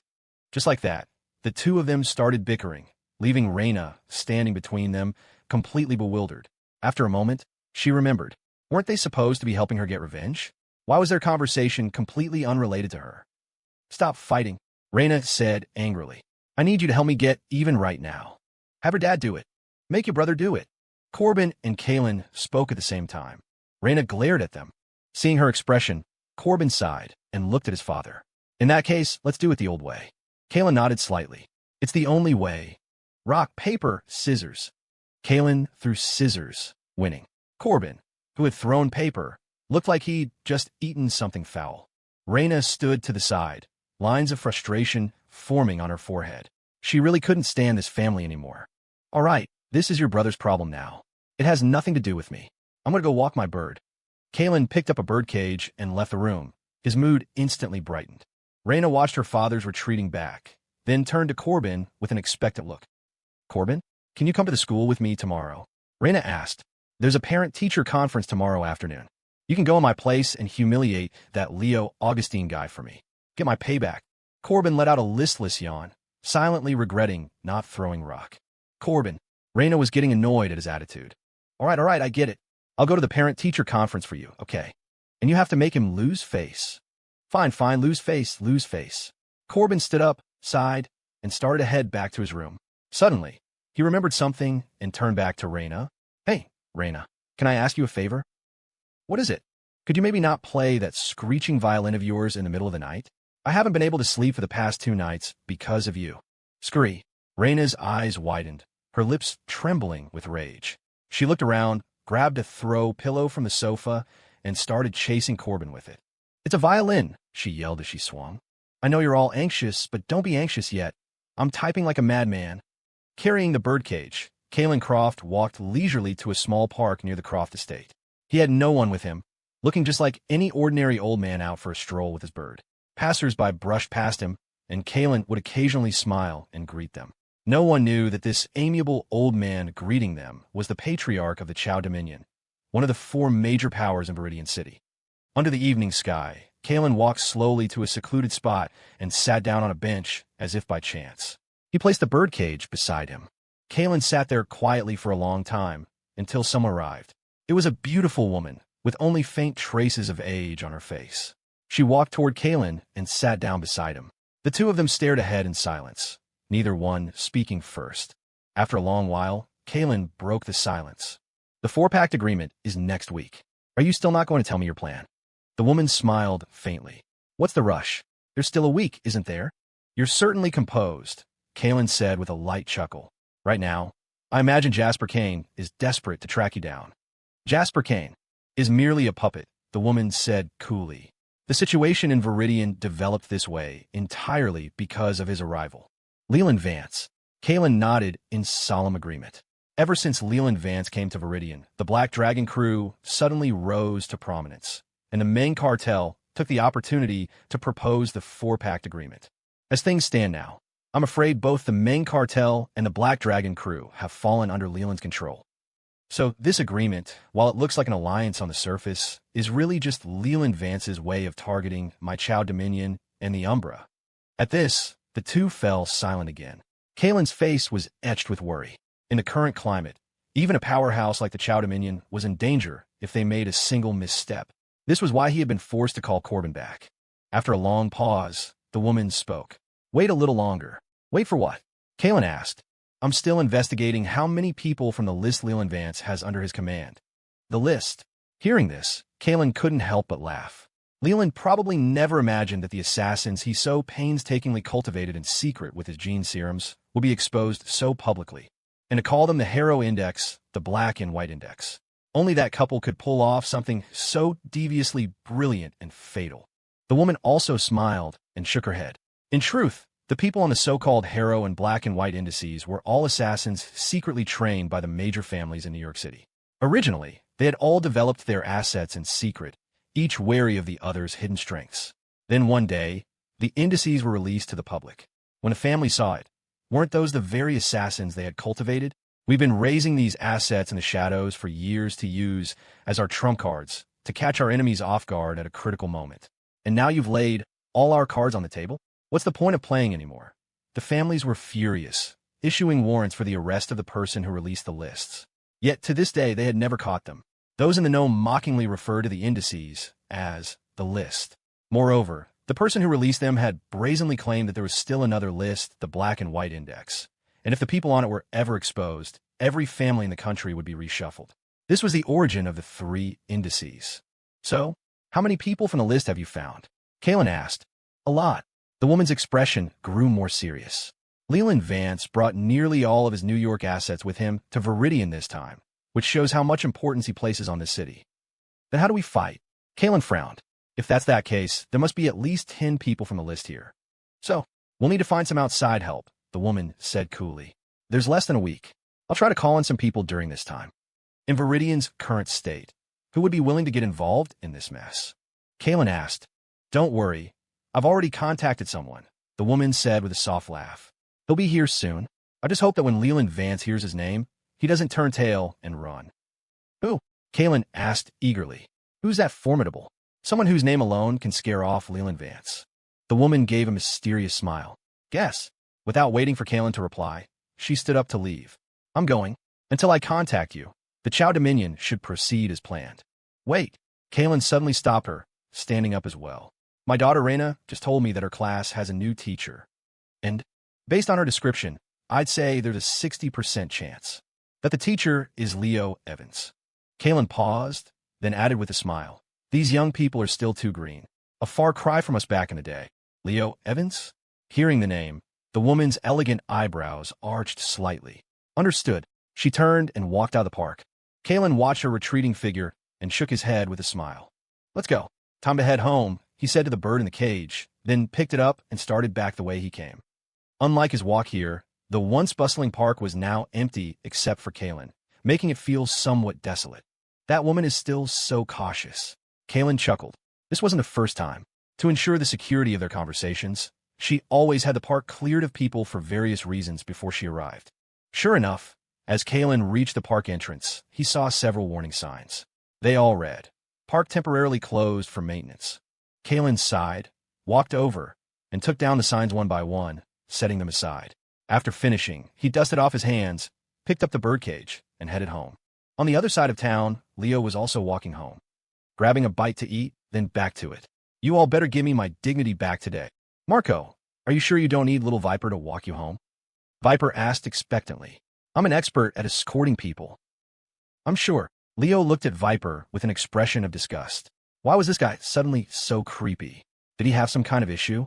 He had no idea that Viper was genuinely terrified. After everything that had happened in one day, after hearing so many secrets, he was afraid he'd be silenced at any moment if he wasn't careful. Marco, you can't just leave me all alone. Seeing Leo still refusing, Viper threw himself at Leo's leg, a mess of snot and tears. Viper is so scared. Just let me stay by your side. Get off me. You're getting snot on my pants. Leo's disgust intensified. He pried Viper off him and broke into a dead sprint. Marco, don't run. Viper's voice faded into the distance behind him as Leo ran even faster. He hadn't run this fast, even when being chased by the Thorne family and Cole. After putting some distance between them, Leo made sure Viper wasn't following before slowing his pace. Now, what'd I do with this? Leo looked down at the heavy bag containing $300,000 and scratched his head in frustration. This was his secret stash. If he brought it home like this, Ava would definitely find it. System, can you give me some kind of storage space? Get lost. So you don't have one. The system remained silent. Useless system. Leo grumbled, a familiar routine. One day I'm going to expose you to the entire system community, and you'll be utterly humiliated. Whatever, I'll just find a place to hide it for now. After careful consideration, Leo decided to hide the money in his office at Viridian High, which he shared with the dean. To make communication easier, the dean had thoughtfully put Leo in the same office. If I put it in my own safe, No one should find it.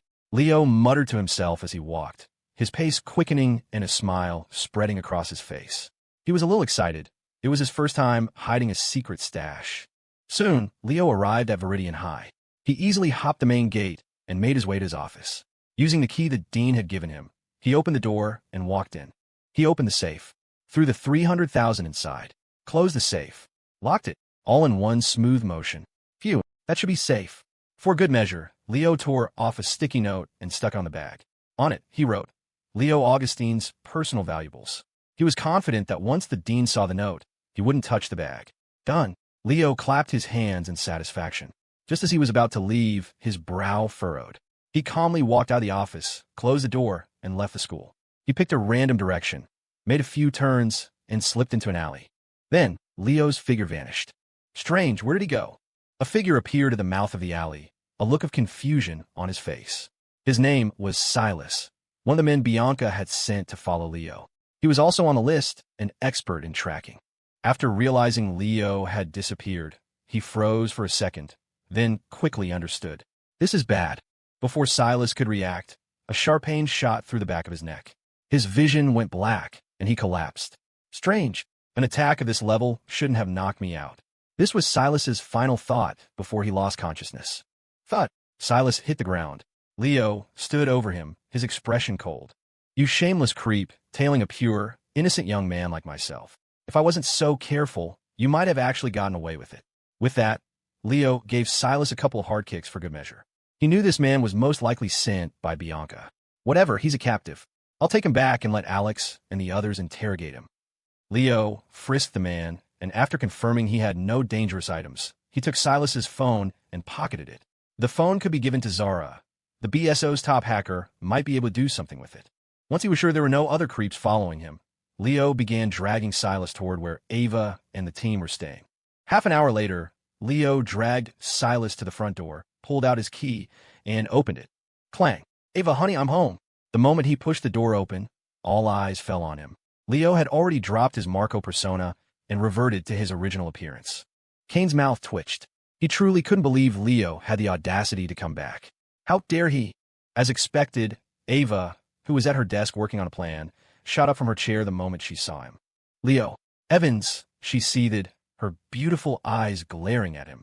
Nearby, Marco, Alex, and Kane sat together on the sofa, pulling out a bag of sunflower seeds to watch the show. Go, Ava. Get him. The three of them cheered internally. Leo understood his predicament immediately. As Ava marched toward him, he quickly blurted out, I have very, very, very important intel to report. His words stopped Ava in her tracks. She stared at him intently and said, enunciating every word, you had better have very, very, very important intel.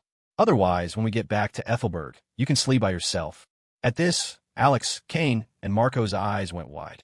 Was this something they could hear without paying a premium subscription?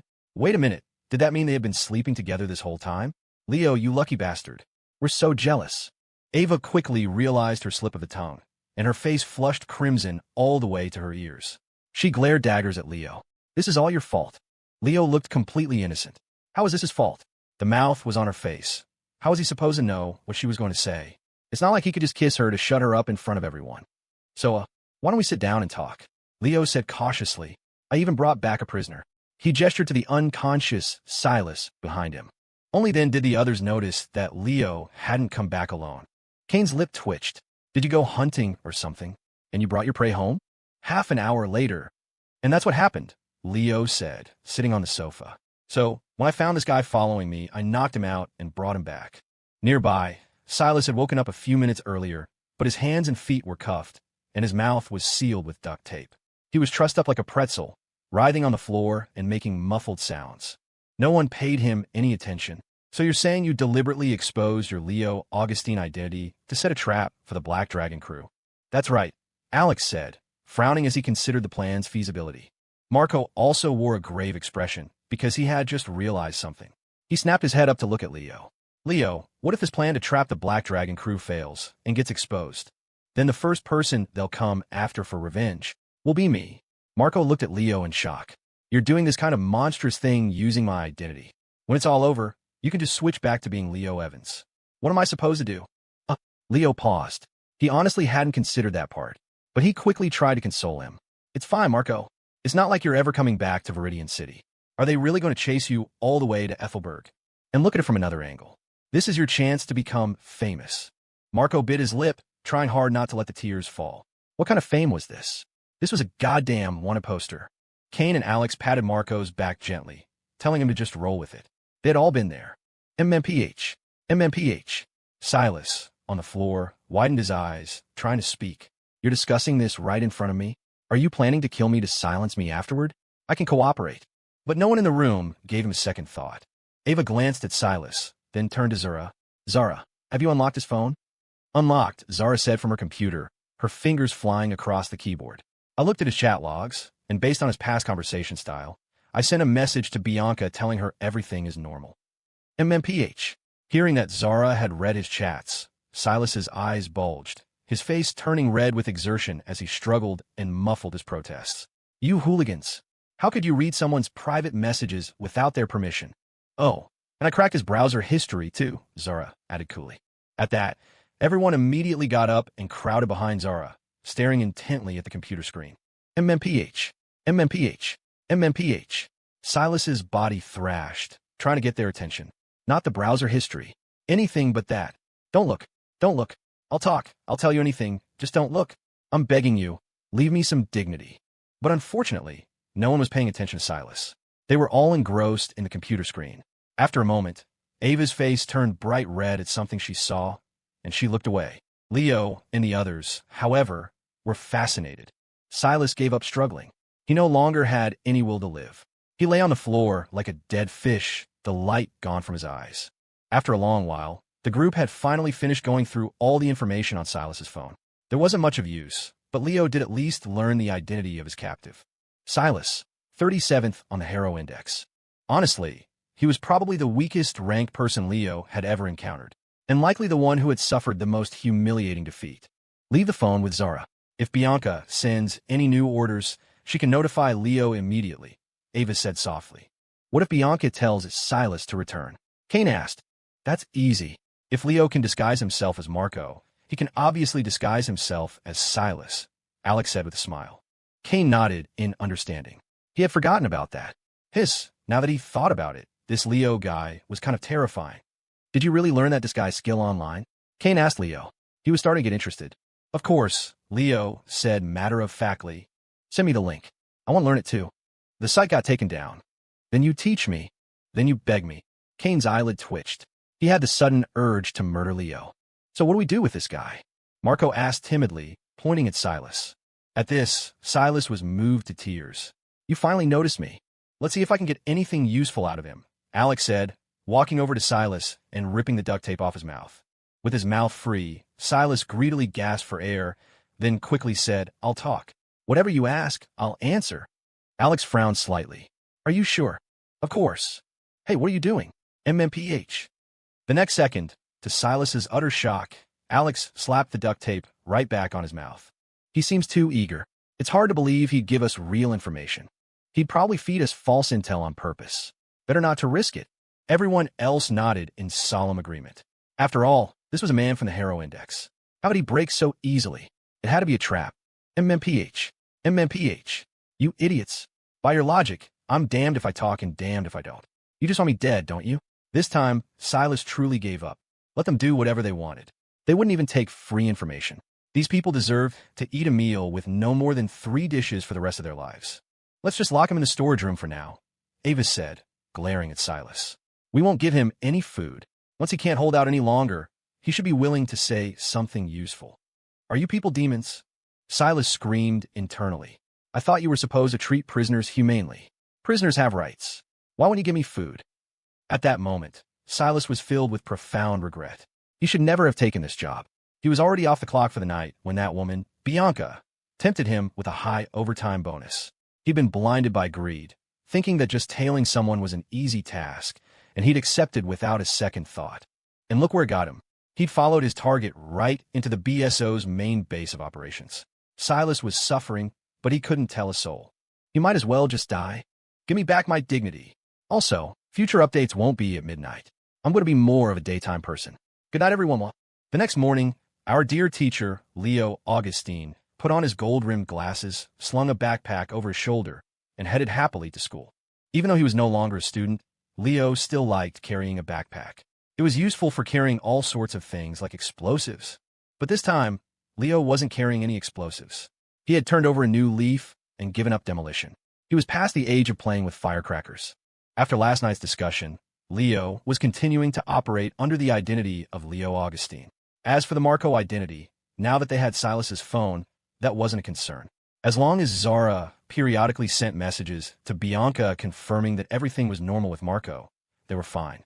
"Morning, Dean," Leo said with a smile as he entered the office. He casually glanced at the safe. He had put a few subtle tells on it when he left yesterday. It looked like the dean hadn't touched it. His secret stash was safe. "Morning, Mr. Augustine," the dean said, looking at Leo as if he wanted to say something but couldn't. "What is it, Dean? Is something wrong?" Leo asked.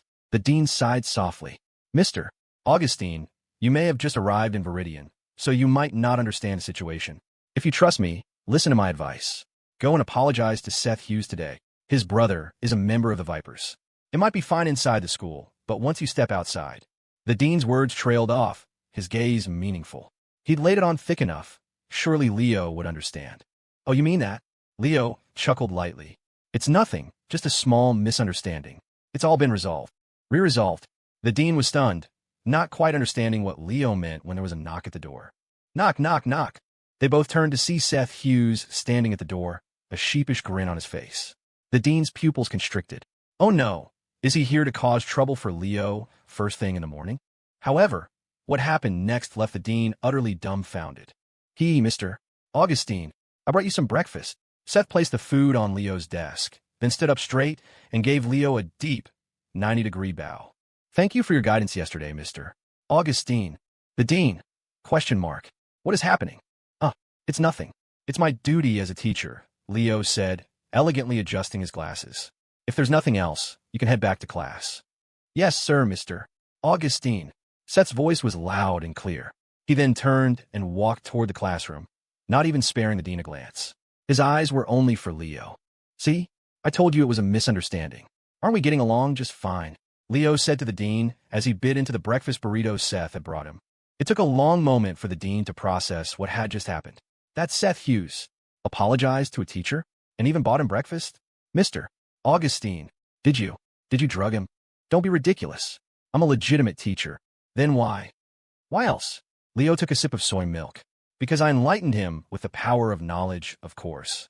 The dean's mouth twitched. What kind of knowledge worked that fast? Suddenly, an idea struck the dean. "Mr. Augustine, I have a small favor to ask." "Then don't ask it." The dean was at a loss for words. Who taught this guy how to have conversation? Still, he pressed on. "I'd like you to be the official advisor for the arts class. The previous advisor quit yesterday, and none of the other teachers can handle those students. But seeing this, I believe you're the most suitable person for the job. Please save these kids." The dean bowed deeply, screaming internally, "Please take this disaster off my hands." "Class advisor?" Leo raised an eyebrow. "What's in it for me?" "A pay raise." "Deal," Leo said instantly. He didn't care about the small amount of money, but every little bit counted. Besides being a class advisor, handling a bunch of brats would be easy. The second he sat down at the teacher's desk, who would dare say a word? "That's wonderful." The dean was ecstatic. Someone was finally taking over this mess. "It's about time. I need to get to class." Leo glanced at the clock on the wall. The bell was about to ring. Of course, Mr. Augustine, you go on ahead." The dean had even started addressing him with more respect. He had to. If Leo quit too, he'd never find another teacher who could control the arts class. Soon, the class bell rang, and Leo walked into the classroom right on time. When the students saw him, they all instinctively lowered their heads in silence. Only Raina Croft stared at him, her face cold. Just as Leo reached the podium, a loud shout came from the class. "Class! Stunt!" Seth Hughes had bellowed, shooting to his feet. He faced Leo and yelled, "Good morning, Mr. Augustine." The entire classroom was dead silent. The students around Seth gave him strange looks. What was going on? Had Seth been drugged? Please sit," Leo said awkwardly, though Seth was the only one standing. "Thank you, Mr. Augustine." Seth puffed out his chest and sat down ramrod straight. The others looked even more bewildered. What was with Seth today? Yesterday, he looked like he wanted to tear Mr. Augustine apart. Why the sudden change of heart? Leo casually picked up a piece of chalk and froze. Damn it, he'd forgotten to make a lesson plan again. Teacher, what are we learning today? Raina's voice rang out at the perfect moment. You're not going to make us have another study hall, are you? Leo raised an eyebrow and turned to her. Her face was a mask of provocation. Leo scoffed. Did she really think he was a pushover? Today, I'm going to teach you the most important thing in music. Leo took the chalk and wrote 2 large words on the blackboard with flourish. Emotion. The most important core of music is emotion. A single note can break your heart, and you'll wander the earth searching for the one who heard it too. Only when you pour your emotions into your music can it be called true music, Leo declared, his expression serious, his tone powerful and resonant. So, for the rest of this class, I want you to focus on finding your own emotions, and I'll be right here to supervise your search. With that, Leo sat down in his chair, crossed his legs, and pulled out his phone. Time to grind some TFT. In the classroom, Raina's face was terrifyingly dark. Another study hall? He could talk all he wanted about finding emotion, but the sound of his game was loud and clear. Clap, clap, clap. Seth Hughes applauded vigorously, his face full of adoration. Mr. Augustine's words are simply brilliant. A single note can break your heart, and you'll wander the earth searching for the one who heard it too. That speaks directly to my soul, as expected of our teacher, Leo Augustine. At this, the expressions of the other students turned even darker. Dude, that's enough. We've never seen anyone suck up this hard. If he was this dedicated to Willa Shaw, he probably would have won her over by now. Even Leo felt a little embarrassed by Seth's fawning. At the same time, he couldn't help but be impressed. The kid had a real talent for flattery. Raina shot a venomous glare at Leo. Just you wait, Missy. When my brother gets here this afternoon, you're dead meat. Leo couldn't be bothered with any of that. He was busy with his game. Lesson plans? Next time, for sure. And so Leo's second class at Viridian High ended, once again, as a study hall. After class, when Leo returned to the office, he found that the dean had disappeared again. Not only that, but he had a little shadow following him. Willa Shaw, why are you following me? Leo asked wearily, sitting down in his office chair. Zip. Willa placed her backpack on Leo's desk, unzipped it, and started pulling something out. Before Leo's confused eyes, she produced a thick stack of cash. It was a mix of all denominations, wrapped in a black plastic bag. This is all the money I have. $5,374, Willis said seriously, handing the money to Leo. Teach me how to kill. Leo's eye twitched as he stared at the cash. I think you might have the wrong idea about me. If it's not enough, I'll find another way. That's not the point, Leo said, exasperated. How deep is this grudge that you have to kill someone? Willa nodded. Seeing this, Leo sighed deeply and asked, Who do you want to kill? Jasper Kane. Why does that name sound familiar? Leo blinked, and it instantly clicked. He remembered Alex mentioning him. Wasn't that the head of the Meng cartel? You want to kill a cartel boss? Leo couldn't help but ask. Yes, Willa replied calmly. Are you insane? I'm perfectly rational. Then am I the one who's insane? Willa fell silent, giving Leo a look that said, You're not wrong. Leo scratched his head in frustration. He should have known. Anyone who could trigger a system quest wasn't going to be simple. What kind of melodramatic revenge story was it this time? What's your beef with Jasper Kane? He killed my parents. Leo nodded. A classic. Just too classic. You might as well just give the system to Willa. She had the proper protagonist backstory. Leo studied Willa for a long moment before finally sighing. He reached out and pulled a single $20 bill from the stack. He waved it in front of her. This 20 is for you to buy me an Inferno burrito. If I get the chance, I'll take care of that Jasper Kane guy for you. If not, we'll see. Stop thinking about killing and revenge all day. At your age, you should be dating and breaking up with people. Leo stood up and stuffed the rest of the money back into Willa's backpack. Keep this for your tuition. And eat more meat. You're skinny as a rail, and you're thinking about murder. Leo reached out and gently tapped Willa on the head. Now go back to class. Okay, Willa said, hugging her backpack and quietly heading out. As she reached the door, she couldn't help but turn back. Mr. Augustine, what is it? They don't sell Inferno burritos in Viridian City, Willa said, looking at him quietly. So, since you're not going to teach me how to kill, can I have my $20 back? Leo's face darkened. Get out of here, he yelled. Willa clutched her backpack and scurried away. Rude little brat. How can you ask for money back after you've already given it away?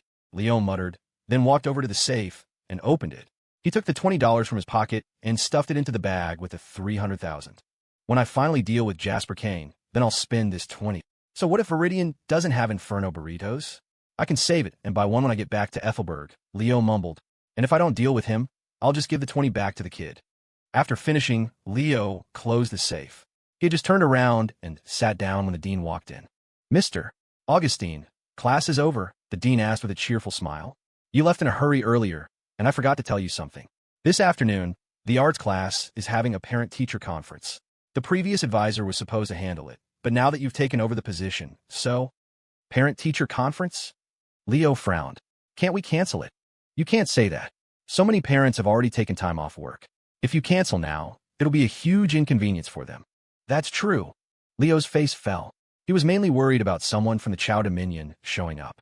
If it was anyone else, it would be fine, but if Corbin Croft came, he'd be recognized instantly. Well, how about you help me host it, Dean? Leo asked humbly. I just got here, and I don't have much experience. I'm afraid I won't be able to handle the parents. No, Mr. Augustine, you're too modest. You can even manage the students. I'm sure their parents will be no problem for you. Sweat beaded on the dean's forehead. Him, host the conference? Was he kidding? Members of the Chow Dominion and the Vipers were going to be there, and many of the other families had connections too. Making him host would be like throwing him into a fire pit. Well, Mr. Augustine, I just remembered I have something to do. I'll leave the parent-teacher conference in your capable hands. After saying this, the dean fled without a moment's hesitation, leaving Leo alone in the office. Hey, you. Leo reached out, trying to stop him, but the dean didn't even glance back. He was like a deadbeat who bolts after getting what he wants. What a mess. Leo felt a headache coming on. He didn't have any classes this afternoon and was planning to relax. Though, to be fair, his classes weren't much different from relaxing. Whatever. If Corbin really shows up, I'll just knock him out and drag him away. Leo decided firmly. If you can't solve the problem, solve the person causing the problem. Since I have to work, it'll be 2 chapters a day from Monday to Friday. I'll try for 3 or 4 on weekends. Soon, afternoon arrived. Leo had spent the entire time in his office grinding TFT. He had planned to write his lesson plan after just one more game. But, next time for sure. Transform, transform, transform, Leo whispered, his eyes glued to his phone screen.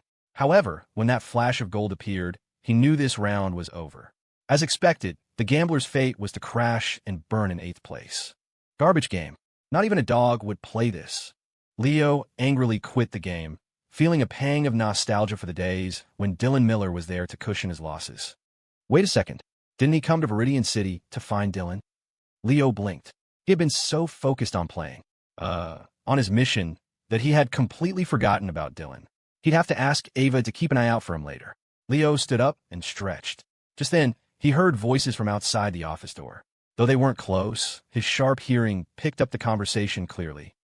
Willishaw, I knew my $5,000 was missing, so you're the one who stole it. I didn't steal it. Still trying to deny it? I took it openly.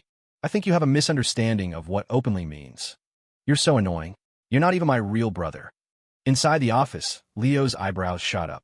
Was this Willa's parent? He checked the time. It was almost time for the parent-teacher conference. But the problem was, why does that voice sound so familiar? Leo walked out of his office, turned his head, and saw the 2 people in the hallway. One of them was indeed Willa Shaw. The girl had a disdainful look on her face, her hands in her pockets, head turned away in clear annoyance. And the person standing in front of her was Dylan Miller. Leo's eyes were wide with disbelief. What the hell are you doing here? Hearing his name, Dylan turned his head and saw Leo's face. After a few seconds of stunned silence, Dylan's expression became even more shocked than Leo's. He pointed a trembling finger at Leo. Leo, MMPH.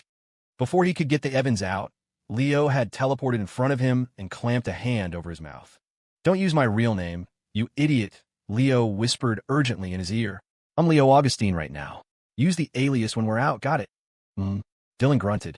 Nod if you understand, Leo said. Dylan blinked and gave a slight nod.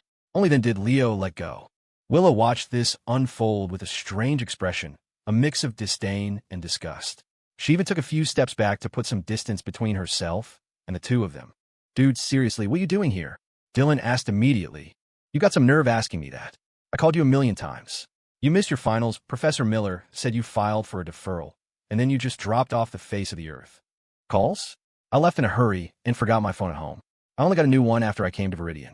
Dylan frowned, then gave Leo a thorough up and down. How has it only been a few weeks, and you're already looking so dapper? You don't get it. I'm a noble educator of the people now. Does your conscience not hurt when you say that? Dylan scoffed. A guy like you? What could you possibly teach besides telling the students to have a study hall? Don't tell me you've been secretly playing TFT during class. Bullshit. Leo couldn't take it anymore. I play it openly. Dylan's mouth twitched. Why did that line sound so familiar? He glanced at Willa, then back at Leo, and it clicked. He had a pretty good idea of what Leo was teaching in his classes. It was then that Leo turned his attention to Willa. Is this your sister? Not by blood, Willa cut in first. Dylan shot her a glare, then said with a resigned sigh, she was adopted by my parents. After they passed away, she went to live with my uncle here in Viridian. A little while ago, my uncle and I were getting her transfer papers ready to move her to Ethelberg, but then she suddenly went off the grid. The school said she hadn't shown up in days. My uncle and I panicked and rushed over here. Leo nodded in understanding, then glanced at Willa. A rebellious phase, he could understand that. But hadn't the kid just said that Jasper Kane killed her parents? But you, Leo, Dylan pointed at him. You'd better explain what you're doing here and how you became my sister's teacher.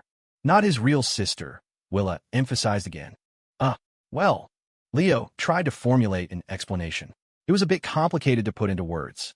After a moment's thought, he kept it simple and direct. I brought a team to Viridian to stir up some trouble. Got it.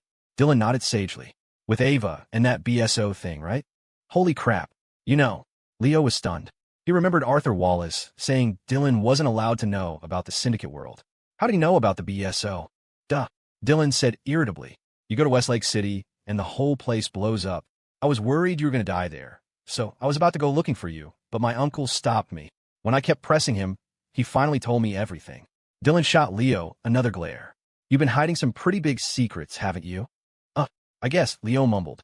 But since Dylan knew about all this, it would make explaining things much easier. Just then, however, more voices came from down the hall. Corbin, you have to teach that mister Augustine a lesson today. I know. You've been saying that the whole way here. Isn't your mouth dry? I don't care. You have to get my payback. Didn't Dad tell you? We need to have a bigger perspective. I don't. The voices grew clearer. Hearing that familiar one, Leo's face started to twitch. Seriously, Corbin? You really came? What's wrong, Leo? You look like you just ate something disgusting, Dylan asked, puzzled. Just as Leo was about to speak, Raina and Corbin Croft appeared around the corner of the hallway. The moment Raina saw Leo, her face lit up with excitement. Corbin, that's him. He's the pretty boy teacher who publicly humiliated me. Raina pointed at Leo. Corbin followed her finger, and his gaze met Leo's dumbfounded eyes. The face seemed familiar, and Corbin frowned, trying to place it. After a moment, a look of surprise washed over him as he pointed at Leo. Leo, MMPH. Once again, Leo teleported, this time clamping a hand over Corbin's mouth. Sorry about this, Corbin, he muttered, then casually pulled a small club from his waist. Before Corbin could react, Leo brought the club down hard on the back of his neck. Corbin's vision went black, and he collapsed. Raina froze, completely stunned. This pretty boy, just hit my brother? Before she could process it, Leo swung the club again. Raina's vision went black, and she collapsed as well. Not far away, Dylan and Willa, who had witnessed the entire crime, stood rooted to the spot. The two eyewitnesses had no idea what had just happened. What are you gawking at? Help me, Leo grunted, hoisting Corbin up. He jerked his head toward the unconscious Raina. No one's around. Quick, let's drag them into my office before anyone sees. With that, Leo started dragging Corbin toward his office. But Dylan and Willa still hadn't moved. Why are you two still standing there? Leo snapped. Dylan was silent for a long moment before finally speaking. Leo, listen to me. Just stop. Are you kidding me with that right now? Leo shot back. They're already unconscious. How am I supposed to stop? Well, I'm not the one who knocked them out. If I help you, I'll be an accomplice. If you don't help, I'll frame you as the mastermind. You son of a bitch. Dylan cursed, rolling up his sleeves and helping Leo drag the Croft siblings into the office. During the commotion, Willa took the opportunity to give Raina a few kicks. The two girls had never gotten along, and Willa wasn't about to miss such a golden opportunity. See that safe? Let's stuff them in there for now, Leo said inside the office, opening the heavy door. After I finish the parent-teacher conference, I'll find a couple of duffel bags, and we'll take them back to Ava's place. See if they have any bright ideas. Dylan's movements faltered. Leo, do you have any idea who they are? he asked, his voice strained. They're from the Chow Dominion. If you do this, the entire family will be hunting you down all over the city. No shit. That's why I can't let my identity get exposed. Leo didn't stop moving, shoving both Corbin and Raina into the safe. Luckily, it was big enough, otherwise they wouldn't have fit. They were packed in snugly. Leo had hit them pretty hard, so they would likely be out for a while. Dylan's mouth twitched. I have a feeling this is worse than getting exposed. If Raina and Corbin Croft disappeared, the Chow Dominion would go ballistic. A simple investigation would point straight to Leo. It's fine. They won't find me, Leo said with a confident smile. Worst case scenario, he just quit his job at Viridian High. His whole reason for being here was to get close to Raina anyway. And who said he had to do it here? Getting close to her back at Ava's safe house worked just as well. Once he ditched the Leo Augustine alias, he could just slip into another one. He had super doppelganger, after all. He highly doubted the Chow Dominion was good enough to find him after a complete transformation. With his work done, Leo clapped his hands in satisfaction. All right, Dylan, you stand guard here. Don't let anyone near this safe. What if they wake up? They won't. They'll be out for at least a few hours. I know my own handiwork. Leo paused, then added, after I deal with the conference, I'll take you to our base of operations. Dylan nodded slowly. Fine. I've got some things I need your help with anyway. He and Leo had never been ones for formalities. I'm heading to the classroom. Just wait a few minutes. With that, Leo strode out of the office. Dylan nodded, then paused. What does he mean, wait a few minutes? Isn't he supposed to be holding a parent-teacher conference? When Leo arrived in the classroom, the parents of 15 of the 17 students were present. Excluding Dylan and Corbin, it was a full house. Hey, good afternoon, everyone, Leo said with a beaming smile, scanning the room. Let me introduce myself. My name is Leo Augustine, and I am now the advisor for the arts class. Mr. Augustine, thank you for all your hard work. A sudden loud shout startled everyone.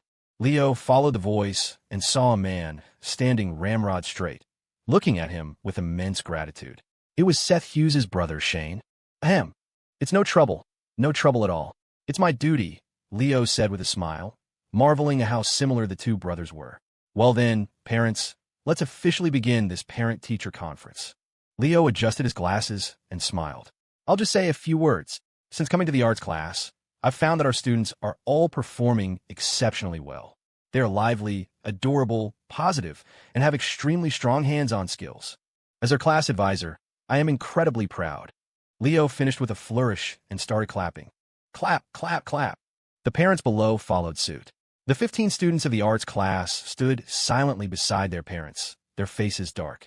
Extremely strong hands-on skills? Does smashing people with chairs count as a hands-on skill?